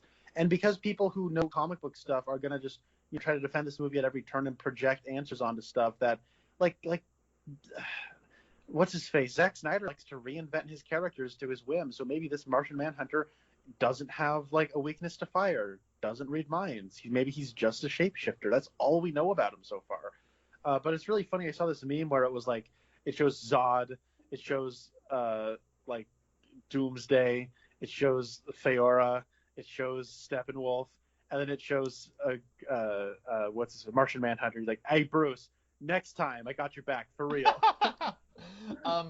Also, since we're here, I'm just gonna real quickly. Bruce Wayne is asleep in bed. He has the nightmare scene 2.0, and then he wakes up, and then he walks outside, and he sees Martian Manhunter, and then the acting here is not great. He says, "Can I help you?" And this is not the reaction of someone who is meeting a Martian for the first time. I get that. Like, you've met gods, you've met Atlanteans, you've met a guy who can turn backwards time with his running fast, and you've met Kryptonians, so by now you are a little nonplussed, but this is a Martian. This is different than all of that. And I feel like he's just like, I get it. When you wake up, you're still a little groggy. If you didn't get a good night's sleep, if you just had a nightmare that Joker offered to give you a reach around, like, you're gonna be a little bit like, but his acting here is not very good. And then Martian Manhunter says, "I never thought I would see the Defenders of Earth join forces." Well, you certainly didn't put a lot of effort into making that happen. You've been sitting around on your butt doing jack crap for 4 movies, however long, I mean, there's Batman vs. Superman and Man of Steel, but then there's whatever happened in between.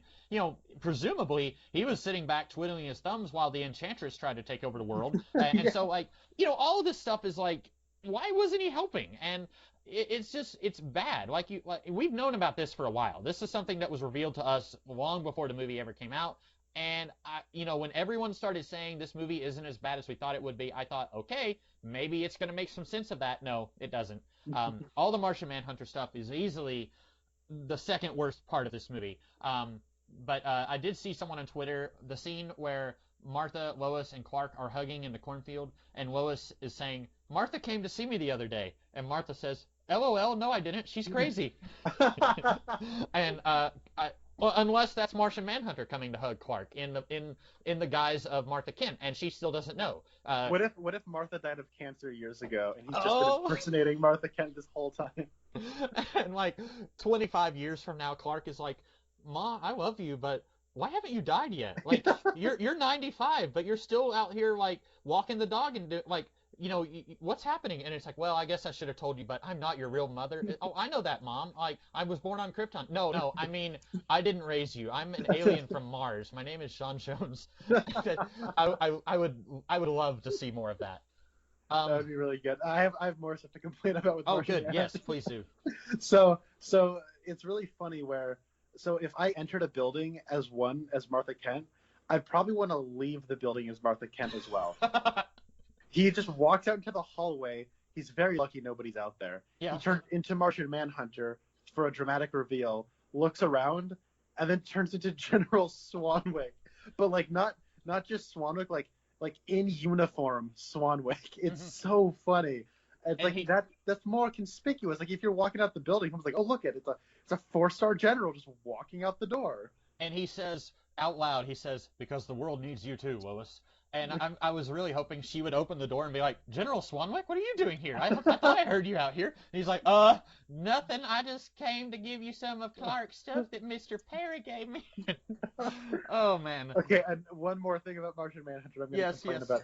He does say at the end, I like, so you're already saying like he's just been sitting on his butt, and he has. But he has also been a general making military decisions that have real-world consequences. And he's like, "It's time I take an interest in like the fate of the Earth." It's like, that's what you've been doing though. like controlling the interest of the military is what you've been doing for 3 movies now. Like, that's like, what do you mean? Like, and so like this is a funny question that was like asked at a Q&A that I saw for the release of this movie, where some like crazy Snyder like disciple is like asking him a question. He's like, "Hi, Zack, is Martian Manhunter impersonating Swanwick, or has Martian Manhunter just been the Swanwick we've known all along?" Like, you know what I mean? Like, the same question we're asking is, has Martian Manhunter secretly raised Clark this whole time, or is he just impersonating Martha in this one scene? Basically is the question. And Zack's like, hey,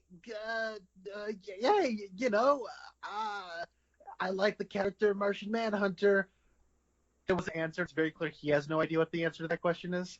So anyway, that's just all the Martian Manhunter. Just to get that all out. And also, I don't like the way he looks. I'm not a fan of the design. It's like Martian Manhunter has like these costumes, like these red straps that kind of go across his chest, and this one it's like weird glowy lines on his torso. Yeah. He kind of reminds me of, I don't know if you saw the live-action Dragon Ball Evolution movie, but he looks like James Marsters' Piccolo from that movie, where it's like, I mean, he's a little greener here, but it kind of reminded me of that a little bit. And I think like the character has like a lot of lines on the face.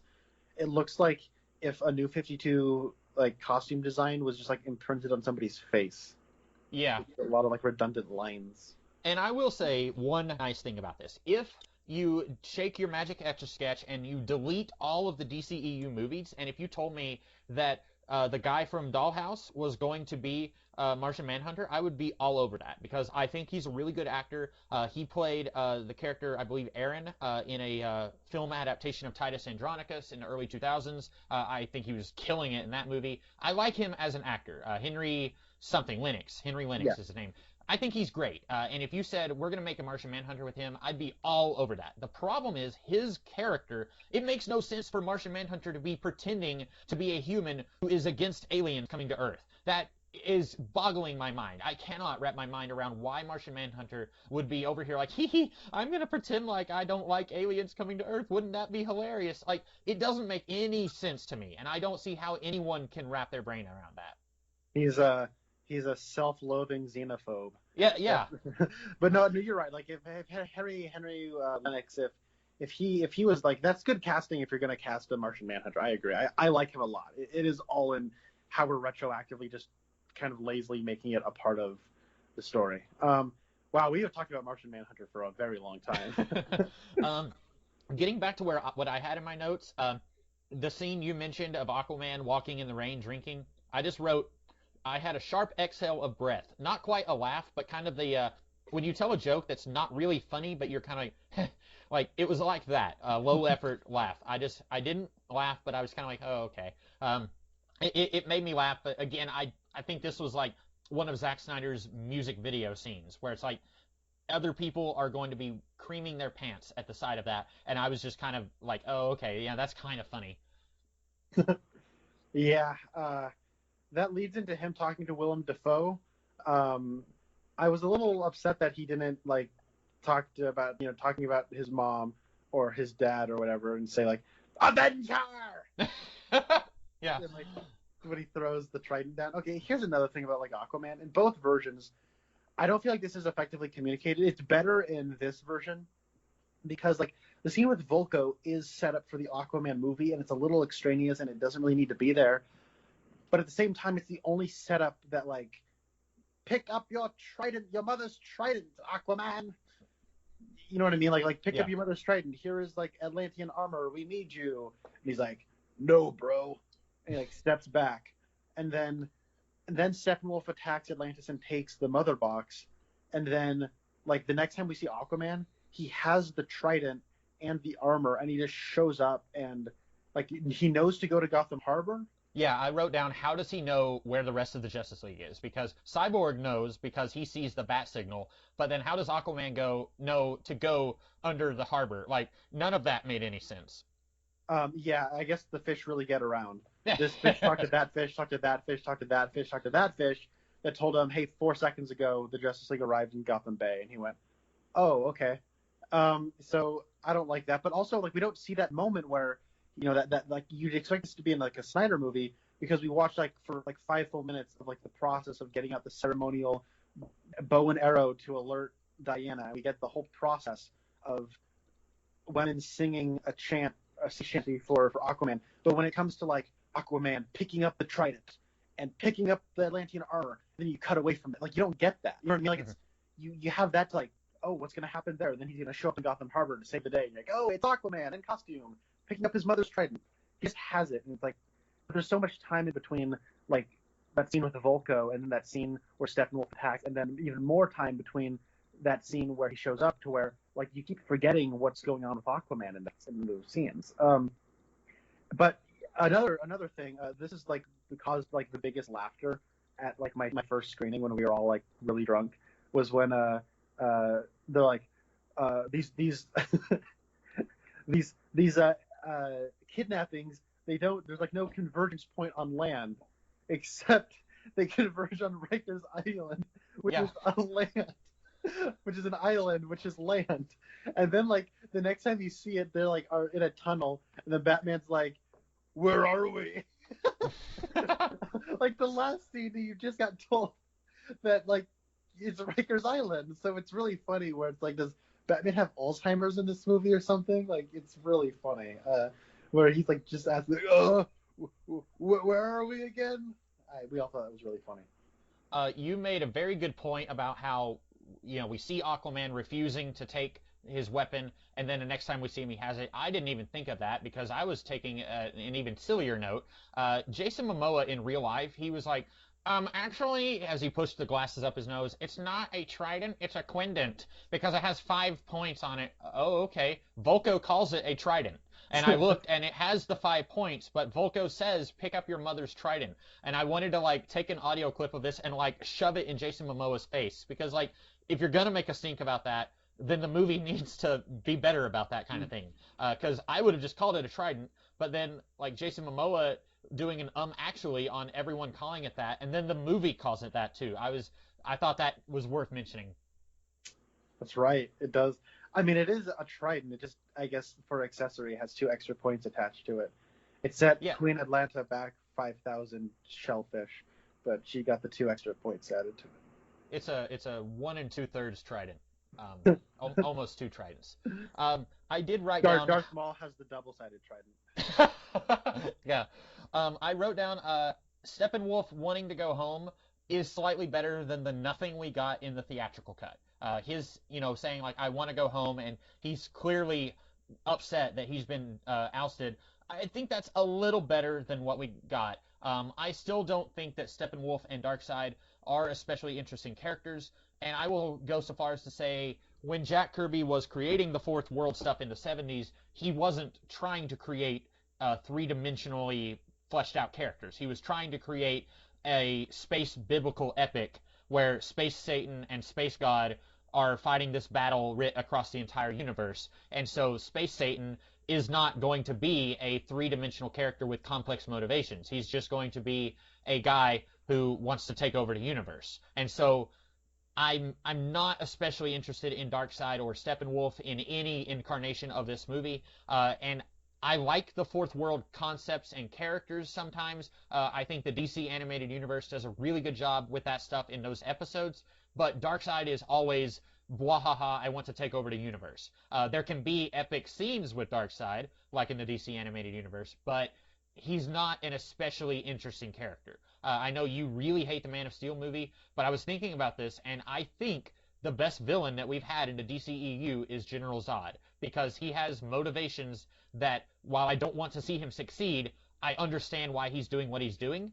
And all the other villains in these movies have been either really bad, like Jesse Eisenberg's Lex Luthor, or just really boring, like everyone else, like Doomsday or the Enchantress or Maxwell Lord. Like, I feel like General Zod has been kind of the best villain in a very not good movie, and everything else is just less good than that. I'll take Max Lord over Zod, but no, I do agree with you. I think like he's definitely better than Doomsday, who I think is like all of the flaws of Batman versus Superman made flesh, and then those flaws made flesh start beating the life out of the main characters. Like it's like a weirdly almost like meta moment of that movie where you're just like, wow, what am I looking at here? But no, you're right. Like Zod does at least have like, I mean, there's obviously the age-old question of Zod, here's the Codex, and there's Mars. Have a good time. Like there's of course that, but because he has to be a bad guy, like there's some stuff there where he does respect Jor-El, and while he does throw a tantrum and kill Jor-El, he still like agrees with him in principle. And it's all about like the execution that they disagree with, and you have that, and then there's he's meeting the sun and all that kind of stuff. Like he's definitely like at least a cut above the other crappy villains. Where General Swanwick comes in and says, "No, not Mars. Venus. Go to Venus." There you go. I laughed out loud at one point when Steppenwolf is talking to Desad. Desad like points his finger right at the camera when he's pointing at Steppenwolf. I don't know. I laughed at that. I don't really like the design of Desad here. I'm a little confused on the old god or the new gods like Orion and Steppenwolf and what's his name, Highfather. Like the Jack Kirby's designs, most of the new gods, the good guys, they all look like humans. They're really beautiful and they're hot. And then Darkseid's people are all really disgusting and ugly. And then some of them, well, really most of them in the Jack Kirby designs look human, but you can still tell that they're bad guys. Like Jack Kirby had a really great way of, if he was drawing a bad guy, you could tell it was a bad guy, even if it looked human. But Darkseid was the only one who looked like a monster. But all the others, like Kanto looks like a dude. Granny Goodness looks like a woman. But here, Desad looks like Doomsday Light, and then like we see Granny Goodness just barely, and she kind of looks like a woman, I think, but she's so far away I had trouble seeing. But like, I don't know, what is Steppenwolf? Like, is he the same species as Darkseid? Why does he have those goofy-looking horn things on his head? Like, I was really confused about all of that. Yeah, he and like I don't know if you saw, but like his hand has like extra fingers on it. Like he's a monster. It's weird looking. Yeah, I don't know. I don't really have much to say about that. I guess if they come from space hell, then they're gonna look like space demons, even though there are already parademons. So I don't know. I'd be curious to know. Like I know that like. So okay, I'm rambling a little bit. I'm always a little curious why we always want to go to Darkseid. We always want to bring in Apocalypse, but like very rarely do we go to like New Genesis. We bring in Highfather or Orion or all these other characters, and I think it's because like the Justice League is supposed to be like a pantheon of gods, but we already have the new gods like Orion and whatnot, and I don't know. It's just so we want to pit like the Earth gods of Superman and Wonder Woman and Flash. We want to pit them against like the end all be all like space devils and demons and whatnot. So I find it weird that we never ever, whenever like the Justice League crosses over with Apocalypse, very rarely does it concern New Genesis. So I'm glad that Zack Snyder is not getting his hands on New Genesis because, Oh, thank God. Yeah, no, uh, I agree. I just broadly and speaking. I will say I have not really cared for what I've seen of the New 52, post New 52 New Genesis stuff, where Highfather is a little more militaristic. I don't like that. I prefer Highfather as like a Yoda, not a fighter. Like he's all about the spirituality and like, come little child, sit on my lap. I will. That's what I like about Highfather. And Orion, if you want someone to punch stuff, there's your guy. But like I feel like the new genesis of the Snyderverse would be just as much of a nightmare as Apocalypse, and so people would be asking, why are these planets at war? They look like they would be on the same side. But yeah, Yeah, the New 52 stuff was mostly, I think, in Wonder Woman, right? Like the Brian Azzarello Wonder Woman run, yeah, I he think. probably did some of that, and I think eventually like Orion or Highfather showed up in the Green Lantern stuff and was kind of in Oh, it. yeah, he did. I think the New 52 was trying to make it more like Old Testament God Hmm. with like new world technology or something. I don't know. I wasn't totally against that, but I also have not read Jack Kirby's Fourth World stuff, so maybe I'd feel differently if he was more of this all good kind of character. Yeah, I haven't read a lot of Kirby stuff. Those I hate it. DC has made it nearly impossible. You can buy the like $85 omnibus that's going to be like it's going to break your bookshelf if you put it on your bookshelf, or you can try and track down the out of print smaller volumes, and I have two of those, and so I'm like stuck like, well, I've either got these two volumes and I can try to find the other two, or I can buy this really expensive omnibus that weighs more than a car. So I've read some of the old stuff, but I've read a lot of like people's interpretations of the new gods. But getting back to this movie, did you have anything else about like Steppenwolf and Desad and all of that? No, I think like it's better here than it is in the old in the other original movie because there is something there as opposed to nothing. Um, and I think that like Darkseid looks really good in motion. Like the visual effects on him look really good. So I thought it was weird when we saw Darkseid in the flashback and he didn't say anything. He was just like, "Ugh, ugh, ugh." And I thought, is this version of Darkseid just a mindless monster? Like, and then later he does talk, and I was surprised because he didn't do any talking in the flashback. And I saw someone who had suggested that it should have been Steppenwolf who failed to take Earth in the past, and then that could be why Darkseid is mad at Steppenwolf, and then it would make Steppenwolf trying to take Earth again feel more personal to him, and then you would get the epic Darkseid reveal when he tells Desad that the anti-life equation is on this world. I don't so know. let's get into that, okay? Because Dark Steppenwolf is in the middle of fighting the League, and then he's like, "Hey guys, I'm sorry, I got a dip. I'm getting a Skype call from like the mother boxes." So then he leaves, and then he shows up at like a nuclear reactor. He's like, why you guys? I could have just killed the League. What's up? And then I don't know if he gets a vision or if he gets teleported to like that field where he sees the anti-life equation or something. Hmm. Now I know historically, like in comic book lore or whatever, it's like Darkseid is in search of the anti-life equation, right? Yes. Did so like in the past, Darkseid throws his like hammer down or whatever, and it creates like a giant uh, uh, omega symbol. Is that him putting the anti-life equation here? Is that I, him hitting it and then discovering that there is an anti-life equation here?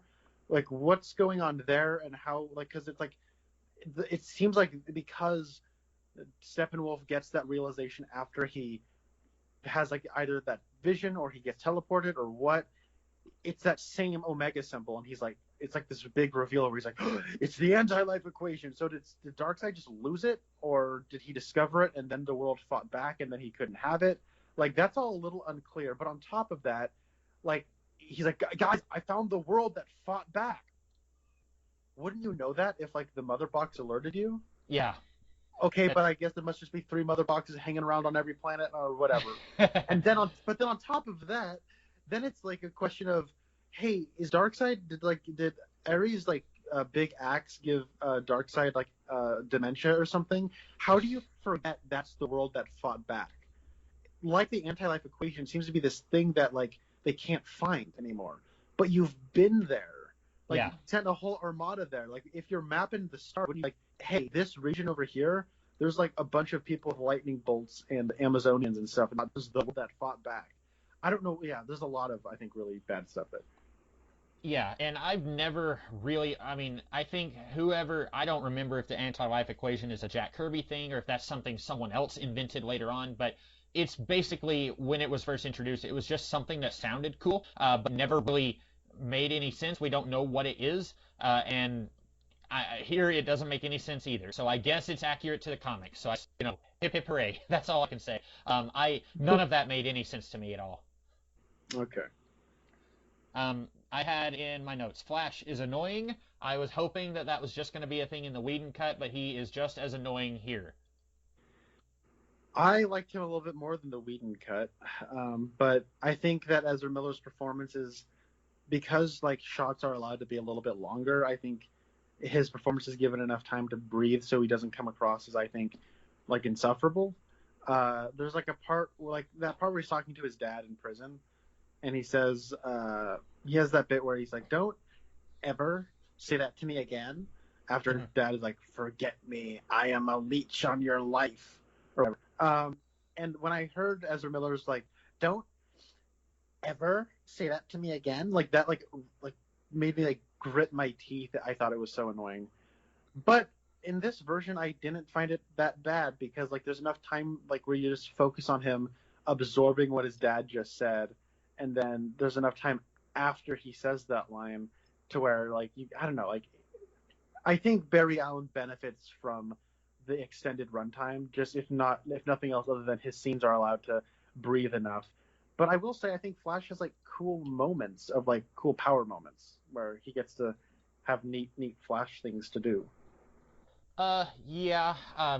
Much like the Wonder Woman bank robbery scene, I didn't think we really needed 5 minutes of him applying for a job at the pet store and saving Iris. It's kind of cool getting to see him use his powers, but also Flash has been on TV for 7 years, so I didn't think we needed that scene to be 5 minutes long. I think it could have been shortened, but again, other people really like that scene. I agree with you. I did not like that scene. I think that could have been cut entirely. Oh, I thought that was the scene you were talking about with his powers, where he saved No, Iris. I like the ending of the movie where he like saves the day by rewinding time. That was awesome. No, that scene was just like weird because like it starts off like a Michael Bay scene where there's just because it's a big stupid slob wolfing down a cheesy burger while he's driving a truck, and then he drops it onto his nasty floor. But he's just, his hunger for this greasy cheeseburger is just too intense, so he's got to reach down and try to grab his cheeseburger as opposed to just pulling over. But aren't you laughing because he's a big stupid slob? Like it's like, am I watching a real movie right now? That was so weird. And like that was the moment where like, so part of the drinking game we played was we took a shot of rum right before the movie, and then like halfway through we had another shot. But, and this is a big but, where like we had a double shot, and that had to come whenever there was like this crazy moment that nobody could predict. And that was like the Flash scene where we were all like laughing hysterically and like going, "What?" Like we couldn't believe this was like a real movie where like he like goes over and like starts cradling her face, and there's like all these hot dogs around her, very suggestive imagery there. And then like he like grabs a hot dog and like puts it in his pocket, and we're like, what are we looking at? This is baffling. And it was so funny. So that scene, I mean, I'm glad it's there for the meme of it, but like as far as just a scene, that could be cut entirely. Yeah, and I feel like, oh yes, Connor, I think what you're missing here about the scene with the guy and the hamburger, you see, it's emblematic of Darkseid. Earth sucks, okay? And Earth is like this nasty, disgusting cheeseburger that's bad for you. But Darkseid hungers for it, and he wants it. No matter how bad it is for him and his people, he wants it. And he is going to keep grabbing for Earth and what is on Earth, no matter how much it hurts him, just like this cheeseburger and how it ruins this guy's livelihood when he crashes his truck and nearly kills people, but he wants it. You see, that's the themes of that scene. That's why it's important. And this all goes back to that part in Twin Peaks: The Return where Evil Cooper says, "I don't need anything, Ray. I want. And I want that cheeseburger." Yeah. So, I uh, I will say, since we're talking about Flash, and I still didn't think he was very funny. I did think there was one part with him that I laughed at, but I guess I'll get to that later because I have my notes chronological and I can't find that scene. But I don't know if you heard Zack Snyder say that like Cyborg was going to be the heart of this movie, and I was waiting for like when are we actually going to get Cyborg here? And it's over an hour in. And I mean, we do get Cyborg in that Death of Superman scene, and that lasts about 5 seconds, and then I don't remember at what timestamp this was when I took this note, but it was over an hour in. Our second scene is like a very brief conversation with his dad. And I was thinking, like, if Cyborg is supposed to be the heart of the movie, like, I would have felt like there needed to be more stuff with him. And he does have an emotional arc here, but I don't know if I would go so far as to say that he is so important that he's the heart of the entire team and movie. Yeah. I mean, I feel like that's just Snyder trying to sell his movie. Like this is a version of the movie that has more cyborg in it, and so you say he's the heart of the movie, and you go, well, there wasn't a lot of cyborg before, so I guess this movie's gonna have more heart. No, so I think that like I like cyborg in this movie quite a bit. I think that Ray Fisher is the standout as far as the cast goes. I think that the other standout is Joe Morton, who plays Silas. And I think like the two of them when they have a scene together, it's like the best acting in the whole movie. Like they're great. Like even in his flashbacks, like that part where Ray Fisher is like really sad that his dad didn't come to see him play the game. Like that's a very believable kind of tired teenager, as opposed to it's Mm-hmm. an overly like a one who's really upset. Like this is the guy who's been through like he's used to his dad not showing up, but he's still upset about it. And I think that he's able to do this sort of reserved. He kind of has like this reserved kind of almost cold way of speaking, but you can tell there's a lot of emotions going on inside of him. And I think that that's really cool. And I like the way Ray Fisher plays him. And I think that like so I don't mind the first 1 hour 8 minutes and 45 seconds of this movie. It's all prologue and it's all like an in a movie trailer for the movie you're watching, where it's supposed to like get you all hyped up, and then it's like okay, the age of heroes has to come again. Cut to black, and you're like okay, here we go, movie's about ready to get started, and then it says part three, beloved mother, beloved son, and then it basically just like goes back to act one because now we got to catch up on Flash and Cyborg, and it basically just sort of feels like a series of fan films, as Raskin would Mm. put it, where it is just like this is a scene to demonstrate that we understand this character. But I will say, like as far as those little fan films go, they're not that bad, and like sort of visualizing how Cyborg is like just like extremely powerful, and in a digital world, like Cyborg is like a god, like a type of god, like a person who is very technologically advanced and can do anything, but maybe his humanity is a little stunted or whatever. And there is that question of who is there? Is it the machine or is it the man? There's a little bit less of that in here than there was in the theatrical version, but I think the film does make a decent case of him being like a sort of like in this modern era, he does have like a kind of god status. I will say, as far as Ray Fisher's acting, I halfway liked it.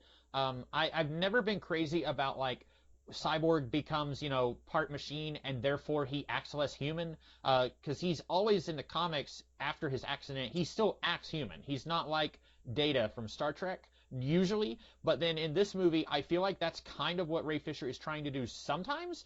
And like in the flashbacks, I really liked what he was doing there.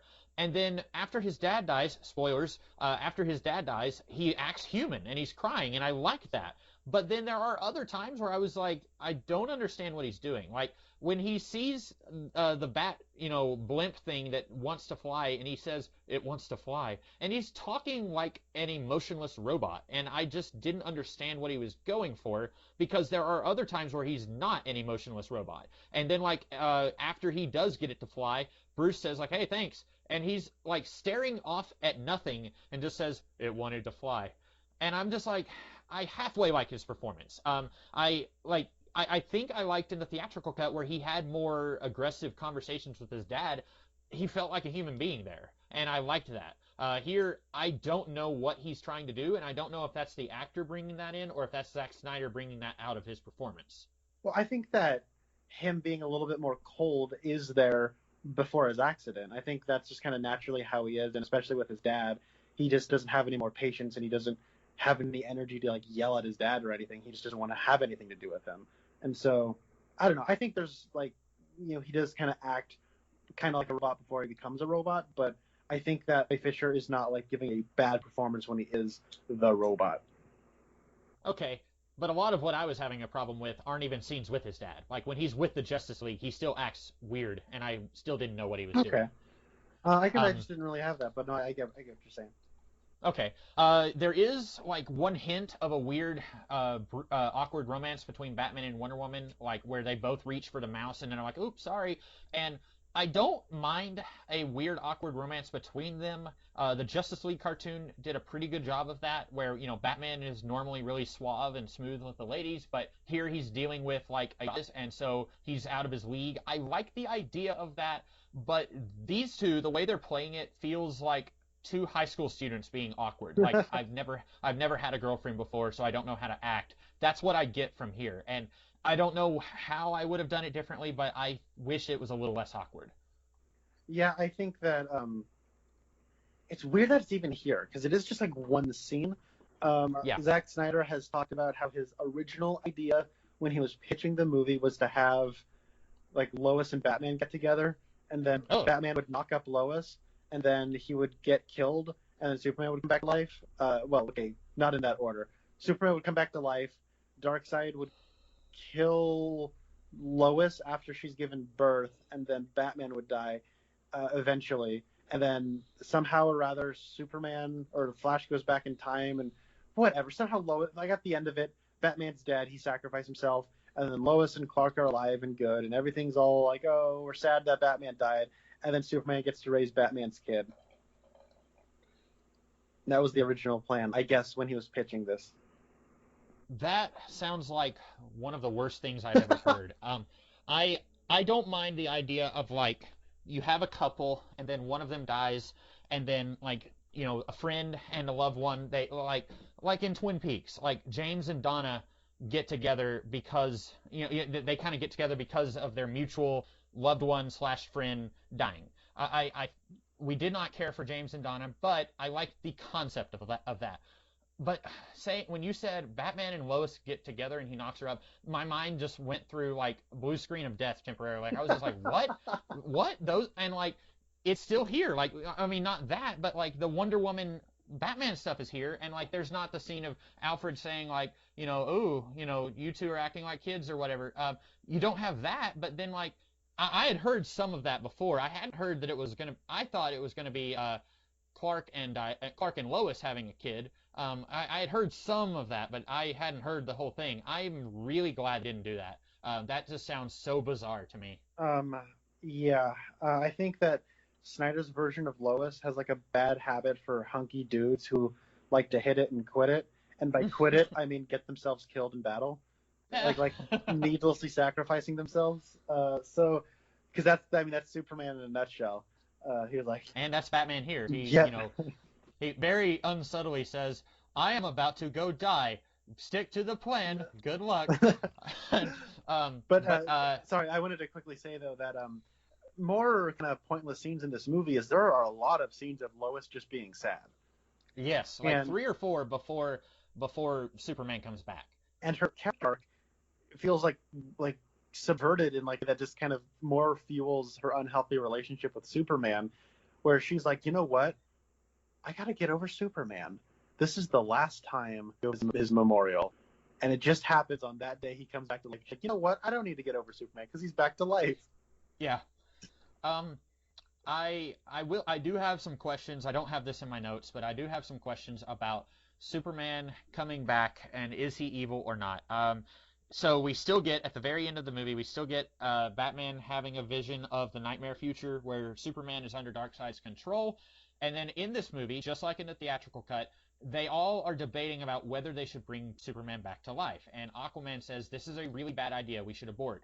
And right before, like a millisecond before Flash is about to run and charge the mother box, Cyborg, for some reason, gets a vision of the nightmare future, and then he says no. He whispers it really quietly. And my first question is, because the ship is warning them, don't do that, don't do that, this is a bad idea. And then it waits until right before Flash is going to do the thing before it shows Cyborg the vision. And if I was an artificial intelligence, I would have shown Cyborg that vision like 10 seconds ago when they were starting to initiate this thing, to give them time to say, wait, hold on, I just got some new information. Because Cyborg whispers no, and then Flash thinks he says go, and then they do it, and then after that one fight scene, which I still think is really stupid, I don't think we needed a Superman versus Justice League fight scene here. It's pretty much the same as the theatrical cut. It just doesn't have Batman saying, yeah, I'm bleeding, and it doesn't have Batman bringing Lois there. Lois is already there. But the fight itself pretty much plays out the same. And then Superman just needs a little bit of time to be like, oh, I'm better now, and I'm going to join the Justice League and help them. But then we still get the scene set in the nightmare future where Superman works for Darkseid. And so I was curious if Superman coming back from the grave, if that is going to have some effect on him later. And it was like, oh, just kidding, I really was bad when I got brought back from death. Or if it's going to be like what we thought when we watched Batman vs. Superman, and Lois dies, and Superman becomes a monster and joins Darkseid for some reason. I'm confused about all of that still, after watching this cut of the movie. I think it's wild that machines can have visions of the future. Because it's like, yeah, right before they initiate their plan, Cyborg has that vision, but then once they resurrect him, like the ship's AI says, like, the future has taken root in the present. I don't get it. I mean, that's just weird. That like, yeah. So, it's kind of contrived that Lois just they happen to be doing this at the time that Lois does this thing every morning, and it just happens to be the last time she's going to do this. I'm also not a big fan of the Superman versus the League fight. It just feels like an excuse to have an evil hero versus good heroes kind of fight. And it's really contrived. He just can't remember who he is, so he's going to try to kill them. Like, I don't get that. That I feel like is like Snyder's thesis on Superman. Like, no, Superman's like natural state of being should not be to attack people in a survival state. And I could kind of get it if it's like, I just got brought back from the dead, I'm not entirely right in my mind, but then he sees Lois, and it's like, I'm all better now, and neither of us like that Lois Lane is the only thing that's keeping Superman from being a monster who is going to take over the world. I've never liked that take on this character, and it's not exclusive to the Zack Snyder world. That seems to be the only thing that keeps Superman from being evil in the Injustice universe. There was an episode of Superman the Animated Series. I've never liked that, and it's pretty much exactly what we thought it was in Batman vs. Superman, I guess. And then like we get some scenes with Superman later that are pretty good, but I'm still thinking about, there's that nightmare future where he goes around killing everyone for Darkseid. And to make that even more confusing, there's one part where Superman he's kneeling down and he's cradling someone's body. I don't remember whose it is. And he has a look on his face like he's sad that he just did that. But then Darkseid goes up and puts his hand on his shoulder. And so I'm really confused now. Because in the Batman vs. Superman scene, he looks angry. And then at the end of the movie, in the new Nightmare scene, he looks angry. But then in that one vision Cyborg has, he looks sad. And I'm really confused. I don't know what the movie... So I know how to interpret that because I've listened to Zack Snyder talk about what all this means. But you're right. Like, if you're just watching it, it's just sort of like, it doesn't mean anything to you. But so basically... the reason Superman is evil in the Nightmare future is because he has been infected by the anti-life equation. Okay. And that body he is cradling, because he's wearing the black suit, he's good. And in the future, if he's wearing the red and blue suit, that means he's evil. So, I know. but it's so apparently the plan was. Now this is going to sound like Clue for a second, so forgive me. So Darkseid kills Lois with the Omega beams in the Batcave, and that's the charred corpse that I believe Superman is cradling. And he's all sad that Lois is dead, and then Darkseid puts his hand on his shoulder, and because Superman is sad that Lois is dead, that makes him susceptible to the anti-life equation. and that's why he's evil.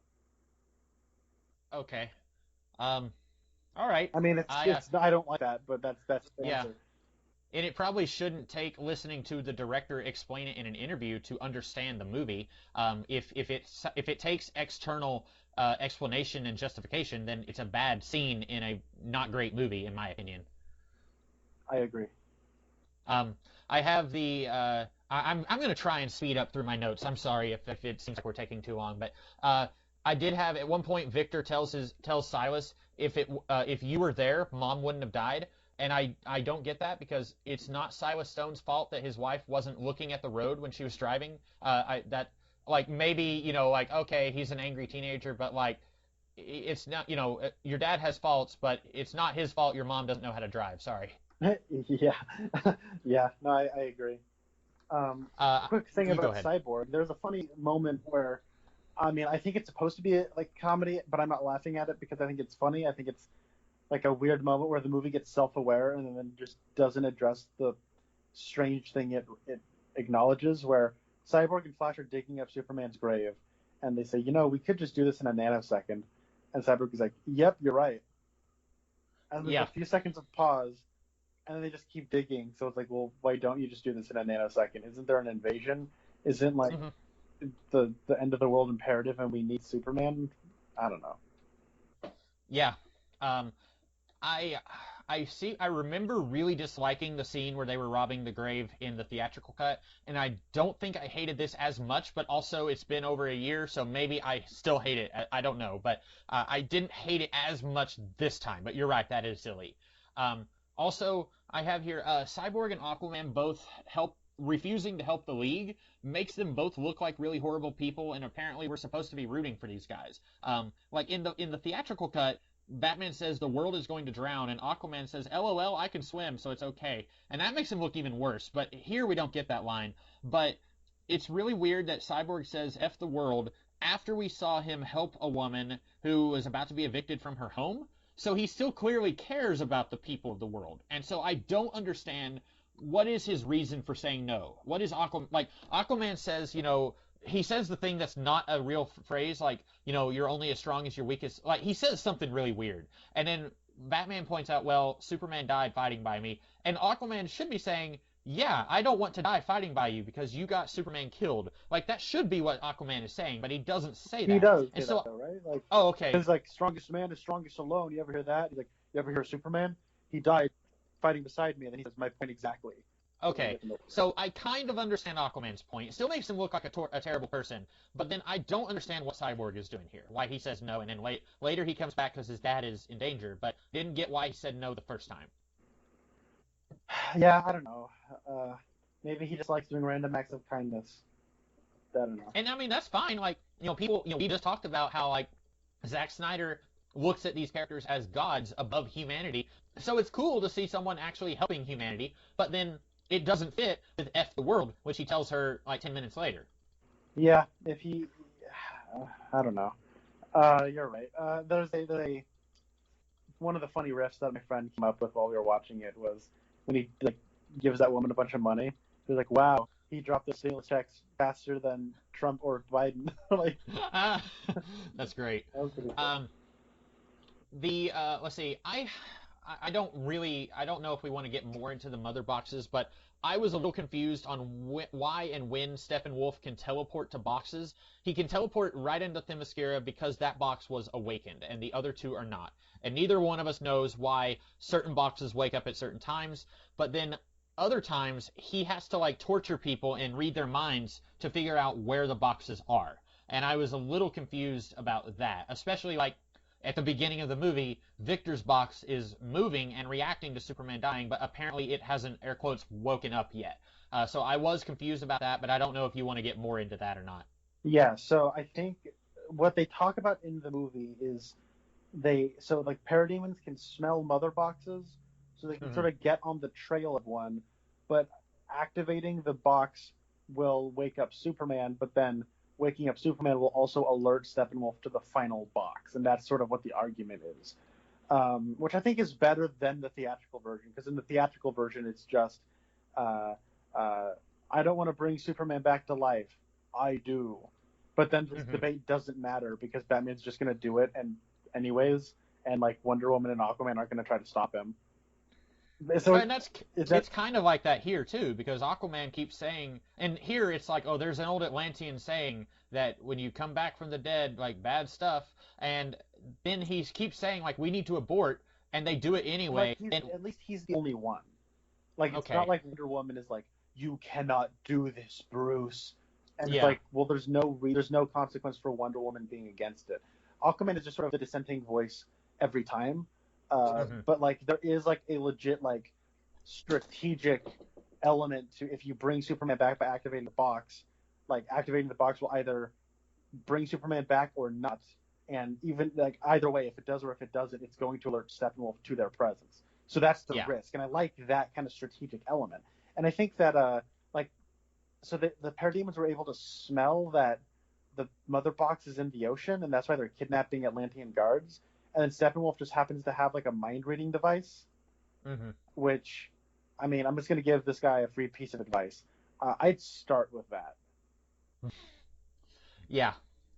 Like, and he has it when he finds out that there's a box in Atlantis. He uses that machine, and then he has it when he's kidnapped all the scientists. But then, like, okay, if this guy doesn't know, throw him aside and like move on to the next one. Like, it's weird how that doesn't work out. Yeah, Um, so why is Mira guilt tripping Aquaman? She says it would have been your mother's duty to fight Steppenwolf. Now it's yours. So first of all, like if in theory it would be Orm's duty, and of course Volko and Mira are both talking about like Orm. He thinks that the Surface Worlders are doing this stuff, so he's a bad guy. He's not gonna do it. Okay, so why is it specifically Aquaman's duty? Is it because Mara has read the Justice League comics and knows that Aquaman joins the team? Like, why doesn't she join him? What is she doing when she guilt trips Aquaman? Why doesn't she help? I don't know. Is it because it's like a lineage or something? I don't know, but it is. I don't know. Maybe she would be like yelling at Orm, but Orm is too much of a jerk.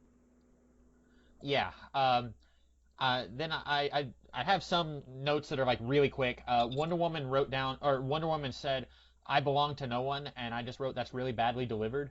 She has a couple of lines that I thought were not very great. Like normally I'm pretty on board with her acting. I thought some of it here wasn't very good. The I belong to no one, and then I think later when Steppenwolf says, "Your sisters beg for their lives," and she says "liar," I didn't think either of those lines were delivered very well. And then there's also the iconic Kalel, no.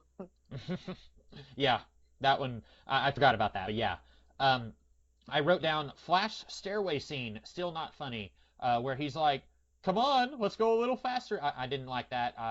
I I will say this. I know a lot of people are really kicking the Whedon cut while it's down. I actually kind of like the scene where Batman says, "Save one and then save another." I kind of like that. And it's not here, but that's okay. Because it was also kind of weird that Barry was like, "I've never done any of this before," even though in the Suicide Squad movie he has been doing it for a little while. But I was found myself kind of missing Batman being a mentor to Barry. But that's okay. We didn't have to have it, but I kind of missed that. Yeah, I that action sequence was kind of confusing when it got started for me because they find them in a back room and they just start like attacking. Well, Cyborg starts attacking because his dad's getting interrogated, and then Wonder Woman joins the fight, and then Batman is just kind of like sitting around, be like, what do I do now? And then so he starts like shooting parademons, and then he's like, I'm just gonna get into the Nightcrawler, and then starts squashing them. And then Cyborg is leading people out of like leading the civilians out of the facility, and then Flash doesn't know what to do, so they're trying to help Cyborg for a second, but that's not really working out. So then he's just going back to fight, and like the photography and like how like it was like very streamlined of them just walking upstairs 1 second, and then all of a sudden all these characters are in different locations doing different things the next second, and I got really confused by that. But I will say, to compare that to the final battle, I thought the final battle was like shockingly coherent. I thought that like they say, okay, here's the plan. I'm gonna go do this, and you guys got to do this, and then you watch this plan just be fulfilled. You see them do it. You know, there's a bit of There's a bit of a monkey wrench thrown into it. The stakes get raised. The threat evolves a little bit, but it's more or less just like it follows a completely normal action sequence formula, which was great because it's like I have to remember that in BVS, they there's a nuke in that climax, and like I forget about that. So it's like you have Batman fighting Superman, and then you have Batman taking out a room full of people and then saving Martha, and you think, okay, we did it. The day is saved. But then Doomsday gets born, and then everyone's got to fight Doomsday, and then a nuke goes off, and Batman and Wonder Woman have to fight Doomsday, and then Superman gets like it's like just so much on top of another, and then the Man of Steel, you get the Smallville fight, and then you have like the dual pronged climax where like the world engine on one side of the world, and then the army has to like kamikaze the other plane into the other part of the Kryptonian thing to make everybody go back into the Phantom Zone. And then after that, Superman's got to fight Zod. And it's like one action scene after the other, and it becomes really exhausting. This doesn't have that problem. It like I said, it's very surprisingly coherent. And Superman shows up to save the day, but then even then, it's not like he just like in the theatrical version, it's the lesson everybody learns is to just wait long enough for Superman to show up, and he will just solve all of the problems. And then in this one, Superman, he helps out, but like Flash is the one who saves the day at the end, and that was cool. Yeah, I have some more about the final fight in a little bit, but I did have a question. At one point, Steppenwolf has two of the mother boxes, and he asks them, "Where's the third one?" And then they tell him. Why couldn't he just, when he gets the first mother box, could he not ask it where the other two were? And why did he wait as long as he did to ask these two where the third one was? Like, do you remember him asking the mother boxes to tell him where the other one was? I don't remember that part. Okay, maybe I misread it. That's weird. Because at one point he is definitely talking to the two boxes, and I thought, this is odd. If he could have done this all along, why didn't he? And it's another situation like, well, then we'd have an hour-long movie instead of a 4-hour movie.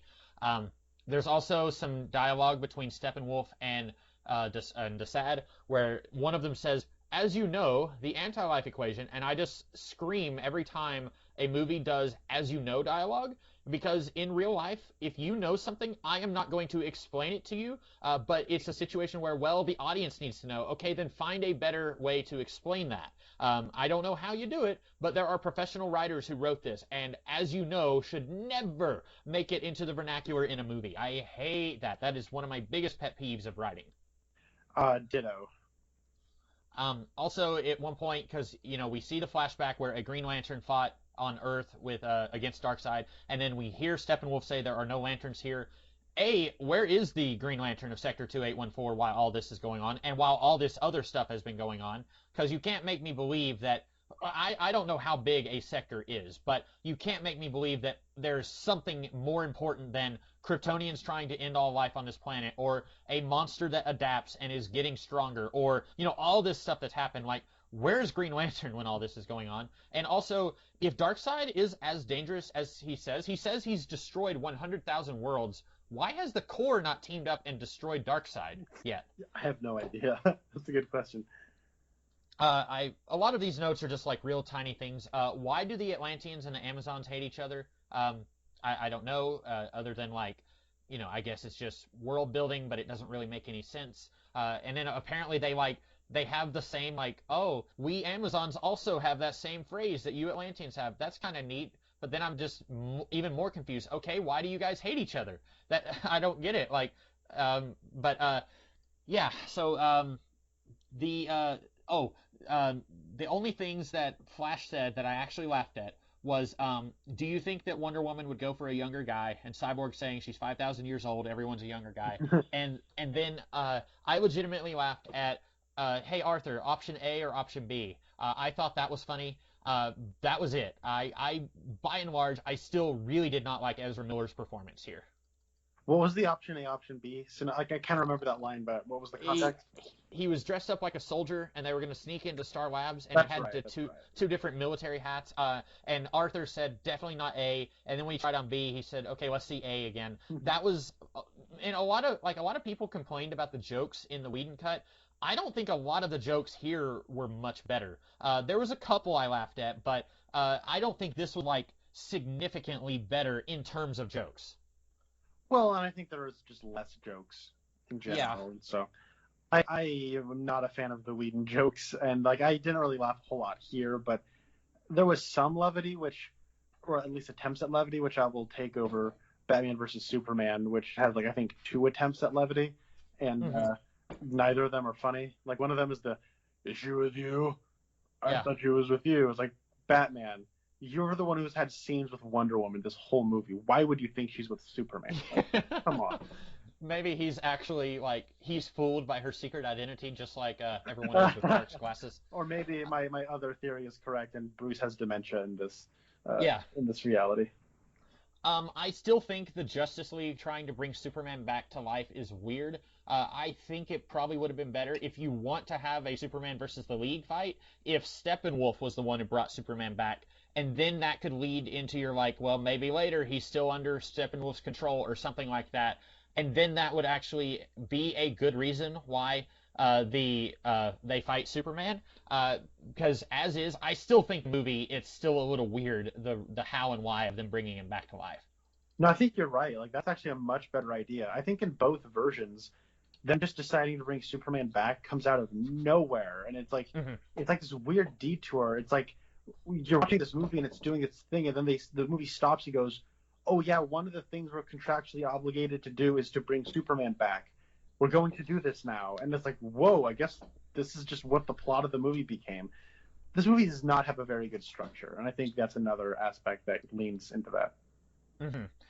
And if this was going to be, of course, this may or may not be in the works now, but if this was going to be a part one, part two thing, maybe it would have been better to keep Superman dead until part two, and then your world can breathe. Like, it can feel like there's consequences when Superman dies, and they don't immediately bring him back in the next movie. Yeah, no, that's a good idea. Um, let's see, I already talked about that note. I already talked about that one. Awesome. So Superman is stronger than the entire league combined, which kind of this is a problem in the comics. But why do you even need a Justice League if Superman can do everything? Like if the entire league cannot beat Superman together, then Superman in theory is stronger than all of them. So then at the end, it's like, yay, we're all stronger when we're united together. Well, yes, but you're stronger because Superman is on your side. And so now I can see, oh, okay, the world goes to heck in a handbasket because Superman is on Darkseid's side, and we already know Superman is stronger than all these guys. And this is, in the comics, when they first created Superman, they were not planning on putting him in a team of superheroes, and then when they powered him up over the years, they weren't planning on that. So this is a problem in the comics, but then this is where I wish the movies had not made him the most powerful being in the entire universe. I mean, I feel like at the end, like he's not just. It's not. I feel like what you're describing is the theatrical cut of this movie, where he saves more people than the Flash. He Hmm. just wails on Steppenwolf the entire time, while Wonder Woman and Aquaman just kind of look at him. It's like Aquaman and Wonder Woman kind of hold their own well enough against Steppenwolf until Superman shows up, and Superman does get a few good licks on him, and but it's like I don't know, Steppenwolf's probably a little tired, and even after then, like Aquaman and Wonder Woman still like get in on the fight against Steppenwolf, so. I feel like he's not as overpowered as the theatrical version makes him, and then even then, like Superman like dies and Cyborg die, like everyone dies, and then like the Flash is the one who kind of saves the day. So Hmm. You're right. In the final, in the big climax, it's not as noticeable, but then there's still that stupid scene where the entire league has trouble restraining Superman, oh yeah, and yeah. and so that still is in my mind every time that we're gonna have some fight. Like, well, Superman's stronger than all of them, so he should be able to handle this. But Well, you're right. It's this is why they got to learn how to fight as a team. I mean, you know what the real Superman would do? He would say, "All right, we need to go and do some drills where you guys can take me out." Mhm. Like you guys can coordinate and like use your powers together so you can take me out. Because if ever I get turned bad again, then that way you can just take me out, no problem. Yeah, exactly. Um, I did genuinely laugh at this is Alfred. I work for him. I thought that was funny. I like that. Yeah. Um, I find myself not caring about Atlantis or the Atlanteans here in the same way that the first Thor movie. It doesn't feel like Asgard is a fully realized civilization. It feels like there are 6 or 7 people standing around and playing dress up. it feels the same way here, and I'm assuming that Snyder didn't want to step on James Wan's toes and show too much of Atlantis, but it never feels like anything matters in these scenes because it's just 2 or 3 Atlanteans talking to each other in the middle of the ocean, and I don't feel like this is a fully realized society. And I get why, but then I wish that they could have minimized the Atlanteans and their appearances here. Yeah, and I agree with you. I think it's that's sort of like, I think no matter what version of this movie you're going to watch, you're going to kind of run into that, where I think this ties into the Aquaman movie a little bit better, where Volko knows Aquaman, but when you watch the Aquaman movie, Aquaman has never met Mera before. Yeah. And so there's still that issue. And yeah, and so in that, I don't know if James Wan was just like, I'm just going to do my own thing, or if he was going off like, well, there's going to be reshoots, so maybe they can work with this, and then they didn't. I don't know. If you have anything you want to say, by the way, I feel like I'm kind of monopolizing things by just going through my notes. So if you have anything you want to go back to, just let me know. Oh, not at all, not at all. Like I feel Okay. like your chronological notes are doing a good job of keeping this on track. Okay. I did like a 3.5 hour long spoiler cast with Geekvolution, so I feel like I you know what I mean. Like I've given my thoughts on this movie before, and Gotcha. I just feel like I mean in this discussion I brought up things I didn't bring up there, but you kind of directing this conversation is able for you to get your thoughts out, and I can kind of comment on them as you go along. Cool. Okay. I hate the black suit. It's a thing in the comics, and I didn't really love it there. I don't know why Superman chooses to wear a black suit. I'd much rather that I saw him he walks past a brighter suit, and I was excited for about half a second. I didn't know this was going to be doing the black suit thing. I don't like it. I don't have much else to say about that. So here's my thing. With that scene where he's like picking out the black suit, you have the Pa Kent and Jor-El monologues from Man of Steel playing over it. Mm-hmm. And I'm wondering why. Like, you will give the people of Earth an ideal to strive towards, and all of Krypton's generations live in you now. Yeah, you're right. The Codex is still inside of Superman. Why have we not done anything with that? We had a movie where like Superman dies. He's the last son of Krypton, and we've literalized that in a way where he has like, literally Krypton's heritage in his blood. And he died, and that was never brought up in that movie. It's not brought up here. I heard a rumor that they were going to, like, the Codex in Superman's blood was actually why he was able to be resurrected. That's not in this version of the movie. Like, so why are we not doing anything with that movie? Like, the whole movie revolved around that MacGuffin, and, like, I thought they would do something with it. We keep the ship, we keep him, we keep, like, the little, like, birthing fluid or whatever. Like, I don't get why we haven't done anything with that. What was that movie where Vince Vaughn he finds out how many children he has from sperm banks and sperm donations? I want to do a Superman movie where it's like Ryan Choi is like, okay, Superman, we can get all of that Kryptonian heritage out of you, one sperm donation at a time, and then like he just goes around meeting all of the Kryptonians that he helped birth, and that's what our Superman sequel should be. That would be a great idea, yeah. I'm halfway joking, but also like you're right, because he still has the Codex. So why hasn't he done something with that? Like talk to a scientist, something like that. It's because nobody understands what to do with Superman in this world. I kind of like the parallels between Steppenwolf and Wonder Woman, where both of them have been cast out of their homes and exiled from their people. I wish the movie did more with that, other than like 2 lines where he is taunting her. But when he was doing that, I thought, hey, that's kind of cool. There is some similarities between the villain and one of the heroes. I just wish there was more of that. No, I agree. I think, though, that I don't mind Steppenwolf so much in this movie. I don't think he's a big, dumb idiot the way I thought he was in the theatrical version. But it's like they're doing a lot. And I think having like a super deep layered villain would have just translated to a lot more screen time and maybe an even worse structure. So I think that's a sacrifice I'm willing to accept. Yeah, and there have been really good superhero movies that have a really weak villain. I really love X-Men First Class. It's probably my favorite X-Men movie. It's one of them. And I don't think Sebastian Shaw's plan makes a whole lot of sense in that movie. And Sebastian Shaw is not an especially interesting villain compared to Magneto or William Stryker from X2. so I'm willing to have a weak villain when you know, if especially if you're juggling this many balls. But also they flirt with the idea with those two lines, and then they don't do anything else with it. So that was why I was saying, man, it would be cool if more of that was here. Yeah. Um, this was where I was a little confused about Barry reversing time, and I think you probably liked the finale a little bit more than I did because Cyborg says it's too late, and there's a portal, and we can see Darkseid and Granny Goodness on the other side of the portal, and then there's a big energy wave, and we've already seen energy waves in this movie. Wonder Woman does it with her glove or her gauntlet things. Superman sends out heat vision, and it's never like when Wonder Woman does it, it doesn't hurt Steppenwolf.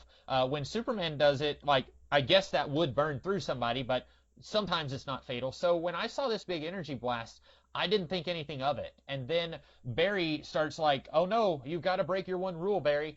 And by the way, this idiot is much better at not breaking the space-time continuum than the version of the Flash on TV, who like makes it a yearly occurrence of I better go back in time and screw the timeline again. Anyway, I hate that show. But so Barry, he starts to turn back time, which we have seen that he can do, so that's fine. And then I'm like, oh, Wonder Woman died. Superman died. Oh, okay. I don't think the movie did a good enough job showing that. It was all going, and like, since 900% of this movie is slow-mo anyway, like, that would have been a time to, like, slow down and show Superman get killed, because I didn't know that the Justice League died until after Barry started reversing time. Yeah, yeah. That might have been better if they could uh, slowed that down so you could really see the consequence of what's happening. But Hmm. yeah, I don't know. Although we do get a better look at it when he is going backwards through time, so I can kind of understand the choice. But I think that that's funny. That's very Watchmen, right? Like Hmm. very Doctor Manhattan Birth, where you see like them rematerializing as opposed to dematerializing. Yeah. Speaking of Watchmen, is that a movie I should go back and watch? Because I've only seen it once, and I've never had a desire. Actually, I saw the first half, and then the next day I saw the second half. Is that a movie that I should revisit, or is it fine if I just leave it in the past? Well, what did you think of it when you watched it before? Well, I mean, it's been over 10 years and I haven't had a desire to see it, so I guess I didn't like it too much. I'm of the opinion that The Watchmen is the Alan Moore, Dave Gibbons comic. I haven't even watched that TV show that everyone said was amazing. So I watched the movie and I thought, like, okay, this is just like the comic in some ways. So I wasn't sure if that was something where, like, that's one of Zack Snyder's masterpieces and I need to give it another chance or I mean, not. I don't like it. I also Okay. recognize that in the world of like comic book movie fans, I am in the staunch minority. Like a lot of people love that movie. A lot of people I highly respect and admire and have working relationships with really love that movie, and I think it's Mhm. bad. I remember we were on Who Reviews the Reviewers over 5 years ago now, and Mhm. I remember whenever I would meet somebody from that competition, somehow or for whatever reason like it always got steered into Watchmen the movie for some reason. And Uh-huh. I always had to say like I don't like that movie, and people were like, "Really? Why not? I like that movie." And so I mean, I watched it on Leap Day 2020, February 29, 2020, and I thought it was butt numbing and bad. So that was my take on it. And I just finished a reread of the comic, and I really like the comic. So Yeah, I think my problem with it, I know we're getting off topic, but my problem with it was I remembered all these lines, and I have so there's three cuts of that movie. There's the shortest one, and there's the really, really long one with the pirate stuff. I don't have either of those. I have the middle one. And so, like, some of the scenes, I'm like, yeah, this is exactly like the comic. And then there's stuff that's not there that was in the comic, and I'm like, why isn't that here? So anyway, I wasn't sure if that was something I should like, if that's better than his DC movies, or if that's about on par with what you would expect. But um, I did have one note here. Arkham Home for the emotionally troubled. I laughed. yeah, I don't know why. Maybe they're thinking like the concept of an asylum is outdated, and that's like a really horrible thing from like the 1800s and early 1900s, and so like let's try and update that. But when I saw that, I laughed. And I didn't know Lex was in Arkham. I would have thought, even with all of Lex's crimes, that he could have used his money to like put him in a nicer prison.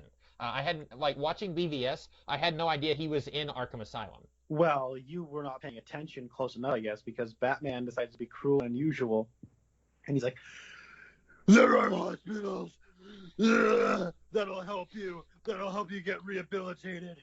But I'm not sending you to one of those hospitals. You're going to Arkham, or you're gonna suffer." That was a scene at the end of BVS. It was really funny because Batman pulls out his brand and is like, Yeah. "I'm gonna brand you, Lex, because you're my cattle." And then he decides to not. He's like, "Oh, he's made such a huge difference because now he decided to punch the brand into the wall next to Lex and not actually brand Lex." But that threat doesn't mean anything because the only reason those brands had any power is because Lex was paying people to kill the people in prison that had the Bat brand. Yeah. So it was really funny. So he's in Arkham, I guess. I guess he didn't get out, but he did get out. So I have just a couple more things. If you're, I guess so. We get a different scene with Deathstroke, and it is different. But I've also seen people say so what happens is Lex Luthor says, "You want to kill the Bat for free?" Well, guess what? His name is Bruce Wayne, and then Deathstroke is like, "Oh, I like that." And on the one hand, I'm like, okay, that's interesting. Like, what if these guys what if they just told everyone on the planet? Like, what if Lex Luthor gets out a megaphone and just says Bruce Wayne is Batman? Like, that would be an interesting development. But also, when you've already gone to Darkseid, I've seen other people say this, when you've already gone to Darkseid, going back down to Lex Luthor is a step down from what you've already done. yeah. And so I find myself having difficulty caring, and I like Deathstroke normally, but I find myself having difficulty caring about Deathstroke and Lex Luthor when you've already done Gods and the near end of the world. Yeah, it'll be quaint, won't it? Where it's gonna be. I don't know if they're doing Legion of Doom, because It seems like the original Whedon version it's the same scene except for the one shot is different. It's this extreme close up on Jesse Eisenberg's face, so you don't see like any background or whatever.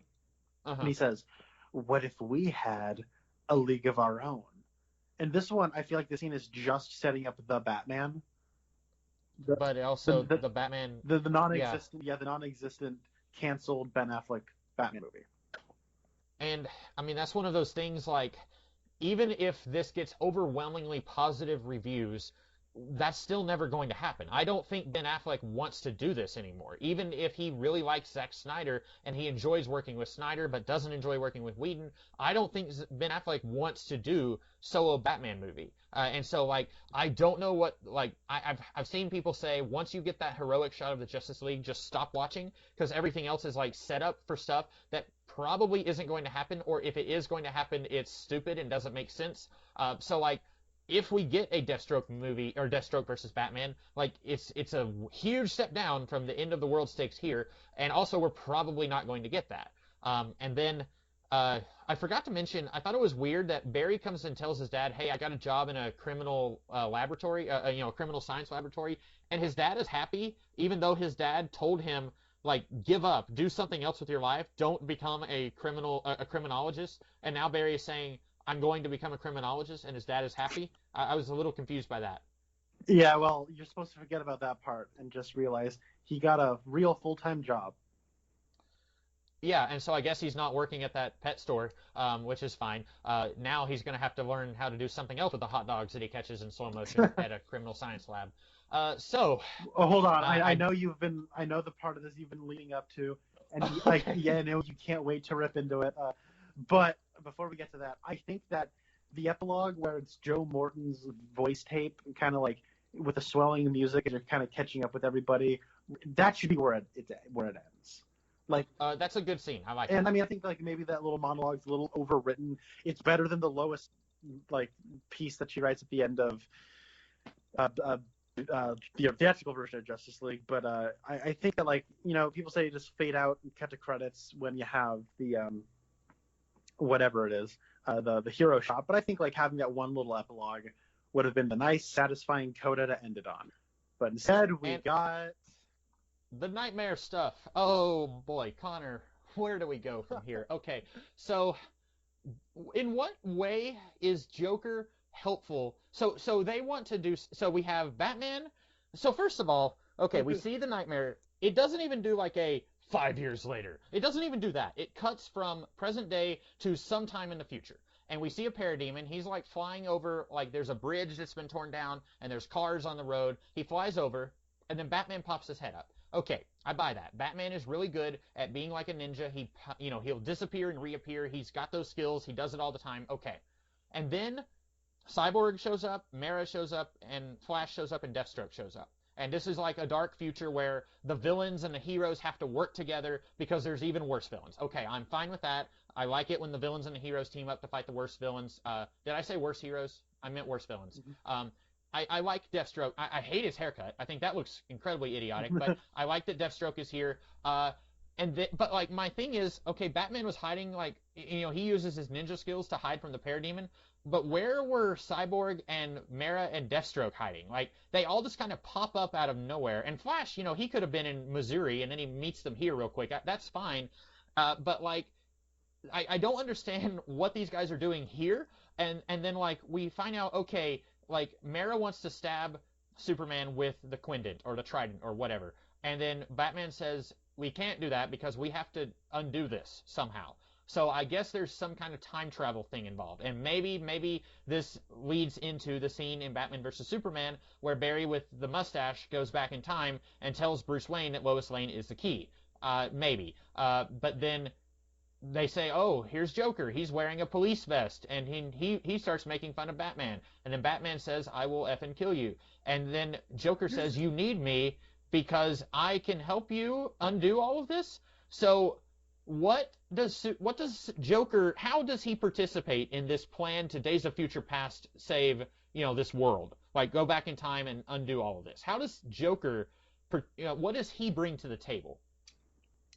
I have no idea. Okay. Also, Batman says, like, it's funny. Harley Quinn begged me as I held her and she died in my arms. She begged me to kill you slowly, and I will effing kill you.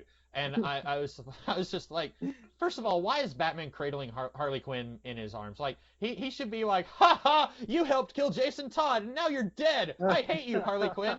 But, and I just, even in the post-apocalypse, I don't think there's ever a scenario where Batman and Joker would team up. Like, there was a book I read a few years ago called Batman Europa, where Batman and Joker teamed up, and I thought it was stupid. I did not like that they were teaming up with each other. I don't think I can ever be made to buy these two characters teaming up with each other. I can buy Lex Luthor and Superman teaming up before I can buy Joker and Batman. It just does not work to me, even in the post-apocalypse. I feel like if Batman is already at his point where he's ready to kill people, he would have already killed Joker. I have no idea what Joker thinks he brings to the table unless he's just trolling them and he says, just kidding, I don't know what to do, good luck.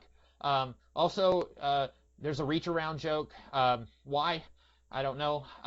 And then also in the trailer, Joker says we have a society and like everyone either loved it or hated it. He doesn't say that here, does he? No, that will be included in the black and white Justice is Gray version of this movie. Is that a joke? No. Oh, I could have sworn you were making that up. So I knew Zack Snyder wanted to do a black and white version of this. I did not know he was doing yet another cut of. So there's another version of this that's coming out. Okay.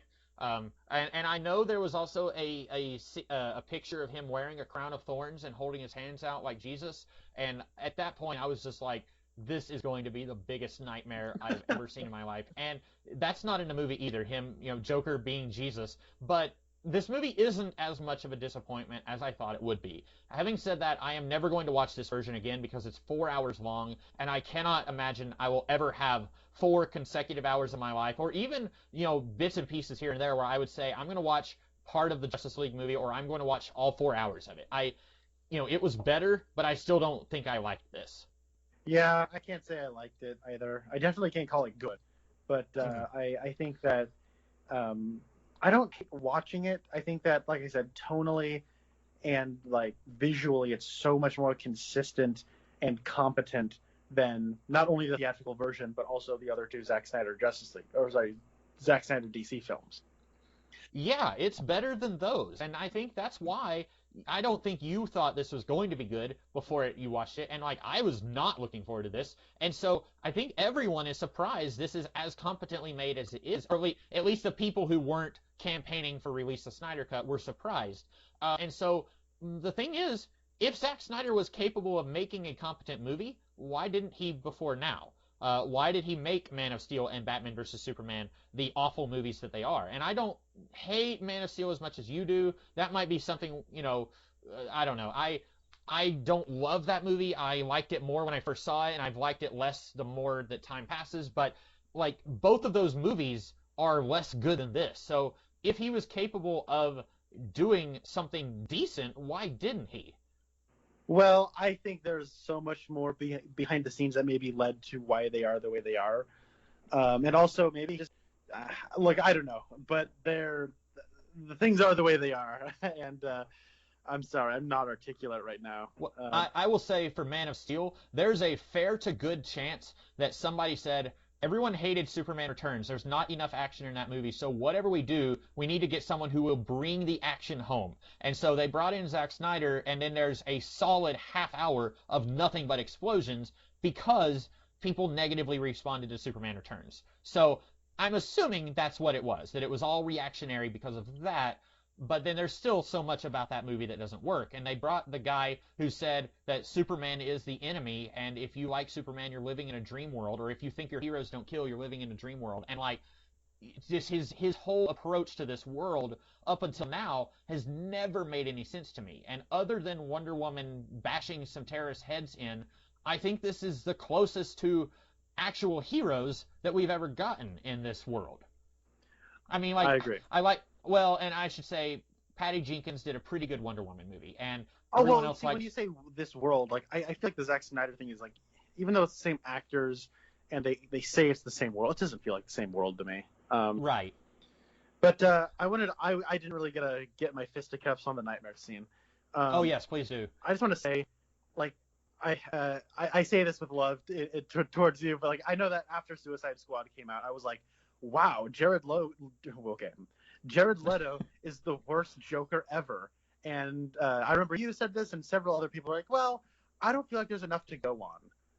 And now he gets to be the first actor to ever play Joker twice, and he gets even less screen time here than he did the first time around, and it just solidifies he's the worst. He sucks. He's a terrible Joker. I hate him. He looks like Ronald McDonald. He sounds like Jim Carrey. I hate everything about him. He's like, I'll be the bigger man. It's like, what is going on here? It's like, just like no. It all feels like it's like supposed to be like at no point in Suicide Squad or this did they ever establish this version of the Joker. It's just supposed to be, you guys know the Joker. He's crazy. And look, it's the Joker. And we got Jared Leto. And he's acting crazy. And I just want to like put a scalpel through my ears whenever I hear him talk. And like his like ad-libs everything. Apparently like he's like, oh my God, like he got really in character. There's no character to get into. It's all crap. I hate it. Sorry. I just had to go off on that Joker. And on top of that, like I think that a lot of the cinematography in this movie is really good. It's locked down. It's crane shots. It's like there's not a lot of handheld. We get a lot more wides. I think that has to do with the 4:3 aspect ratio. There's a lot more like establishing shots, which for Snyder is an achievement. It's like there's an improvement here that I'm noticing, and like this is cool. And then we get to the nightmare scene, and it's like they're covering up all their budgetary limitations, and it looks like a low budget piece of crap movie, and it's like all handheld. And that conversation between Batman and Joker, like Batman, like you could tell Ben Affleck is like lost some of the muscle mass because he's not eating probably 5,000 calories a day and working out 5 hours a day. So it's like you're gonna slim down, but like the cowl doesn't really fit him anymore, and like they're kind of trying to reach around their reach around their budgetary limitations. And then like there's that part where like, oh, it's the Joker, so it's got to be crazy. So he's like out of focus, and like his finger is in focus, but his finger goes in and out of the frame. It looks like a film school like fan film. It's really bad. I don't know. I hated it. and then Superman shows up, and we got it. Like Zack Snyder, he loves Superman with red eyes, so it's got to be the last thing we see of Superman in this movie. Yeah, I don't know. I think the Nightmare is awful, and I can't wait till we get a whole movie set in the Nightmare future. So I actually would probably watch that. I like post-apocalypse stories. I'm a sucker for, your Mad Maxes or your, like Days of Future Past, that kind of thing. I like that kind of stuff. I just wish we had better movies leading up to that kind of movie set in that world. And I should point out, while I was never a defender of Leto's Joker, I will say, like, I wish we had, well, no, let me rephrase that. I wish the Suicide Squad movie wasn't focused on the Enchantress and her evil plan. I wish it was Joker did something weird, and now we need the Suicide Squad to stop him because he's an actual threat that, like, someone with a baseball bat and crocodile skin could actually defeat. But, like, I wanted more of the Joker if you're going to have the Joker in the movie. I didn't like what he did, but also I was like, well, we need more of him before I can kind of, like, because compared to Heath Ledger and Jack Nicholson, he's in like 10 minutes of Suicide Squad, but I also don't like the, like, you're my hunka-munka, let's go ruin a bearskin rug. Like, I don't like any of that. And then here, like, his makeup looks so much worse. Like, I did not like the damage tattooed on his forehead in Suicide Squad, and that's gone here. So I guess Joker found time in the post-apocalypse to go to a tattoo removal place and have that lasered off. But his makeup looks like it's caked on. Like, it looks really bad. I don't know if you noticed that, but, like, the white on his face just looks like it's just, like, took some cake frosting and just smeared it all over his face. Like, and yeah, like when you watch Suicide Squad, it just looks like a guy with white skin. Yes. And if you're doing like the Dark Knight thing, okay, but A, make it look better than this, and B, you've already established that he has bleached skin in this world, and here, you're right, he looks like a clown. And I know Joker, he's a clown, but also, I said that I don't usually take notice of lens flares, but there is one part in this nightmare scene where the camera keeps panning back to the left and to the right, and it's real close up on Joker, and it will move to the left, and then the brightest sun you have ever seen is shining in your face, and I just keep, like, covering my screen, like, stop, please, just focus on the Joker. And then it's only like a minute long that it does that, but, like, the sun is blinding in that one part of that scene. Yes, I found that obnoxious as well.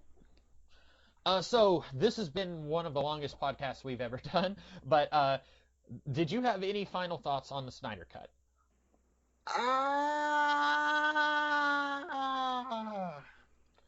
Just loop that for 10 minutes, and that'll be my final thoughts. Yeah, do you think do you think they're going to do anything more in the Snyderverse? And B, I mean, I guess that's it. Just A, do you think they're going to do any more with this version of the DCEU? Well, they say they're not, but I think that if this gets a lot of viewership, that'll change their mind very quickly, because this ball is now in the court of HBO Max, and so they can, maybe fast track it or whatever. Zack Snyder just kind of seems like this is something he kind of wants to get past, or he knows it's not really possible, but if they offer him enough money, maybe, I don't know. I think it's possible. I think that, right now, it is now the Tuesday after it premiered, and the day after this movie premiered, the Disney Plus TV show Falcon and the Winter Soldier premiered. I still have not seen that first episode. I haven't either. I'm going to wait until, probably most of the episodes are out, because, I mean, this is neither here nor there, but I hated the way, the speculation culture, as you called it, and how not only people were speculating, but also the people making WandaVision were fueling that, and I don't want to be part of that again, so I'm trying my best to be completely blacked out on Falcon Winter Soldier stuff, and I'm going to just barrel through all of it closer to the finale. Yeah. Sorry, I interrupted. No. It's just that's whenever a new Disney Plus show is on, I know my brother's listening to this. My roommates and I, not me and my roommates and I, because that's proper. They're going to be. We all watch them together, and that's kind of our apartment tradition. And the plan was to watch it over the weekend, but I had friends coming from out of town. I have a short film I'm shooting, and just in the shuffle of it all, I had to do podcasts about the Snyder Cut, and the conversation was all around the Snyder Cut. And for the first time, they haven't had a whole lot of these big blockbuster series, but for the first time, there's been a Disney Plus show that premiered where it was not the conversation, and I thought that was interesting. So I think that it's possible that the Snyder Cut could continue, but I doubt it will. Okay, and like, I seem to recall at one time DC saying there is no Snyder Cut. There's not enough footage to make it. Of course, they did do reshoots for this, but they said there was no Snyder Cut, and then they did make one. So even if they say this is it, like you said, if they want to do it, they probably will. But you know, I'm out no money for this, so I will watch anything else they do, but I still don't think this is better than anything else they've done, but it's still not enough to excite me, I don't think. No, I can definitely agree with that. So that is our thoughts on the Snyder Cut. Next week we will be talking about the Kong versus Godzilla movie. I think Connor's looking forward to that, and I don't know. I'm sure some other new releases that will be coming, maybe not immediately after that, but that's something you can look forward to next week. I'm very excited. Yeah. So in the meantime, I am the Comics Kid 2099. And I'm Connor Nielsen. And we will see you guys in the future. Bye. Ciao.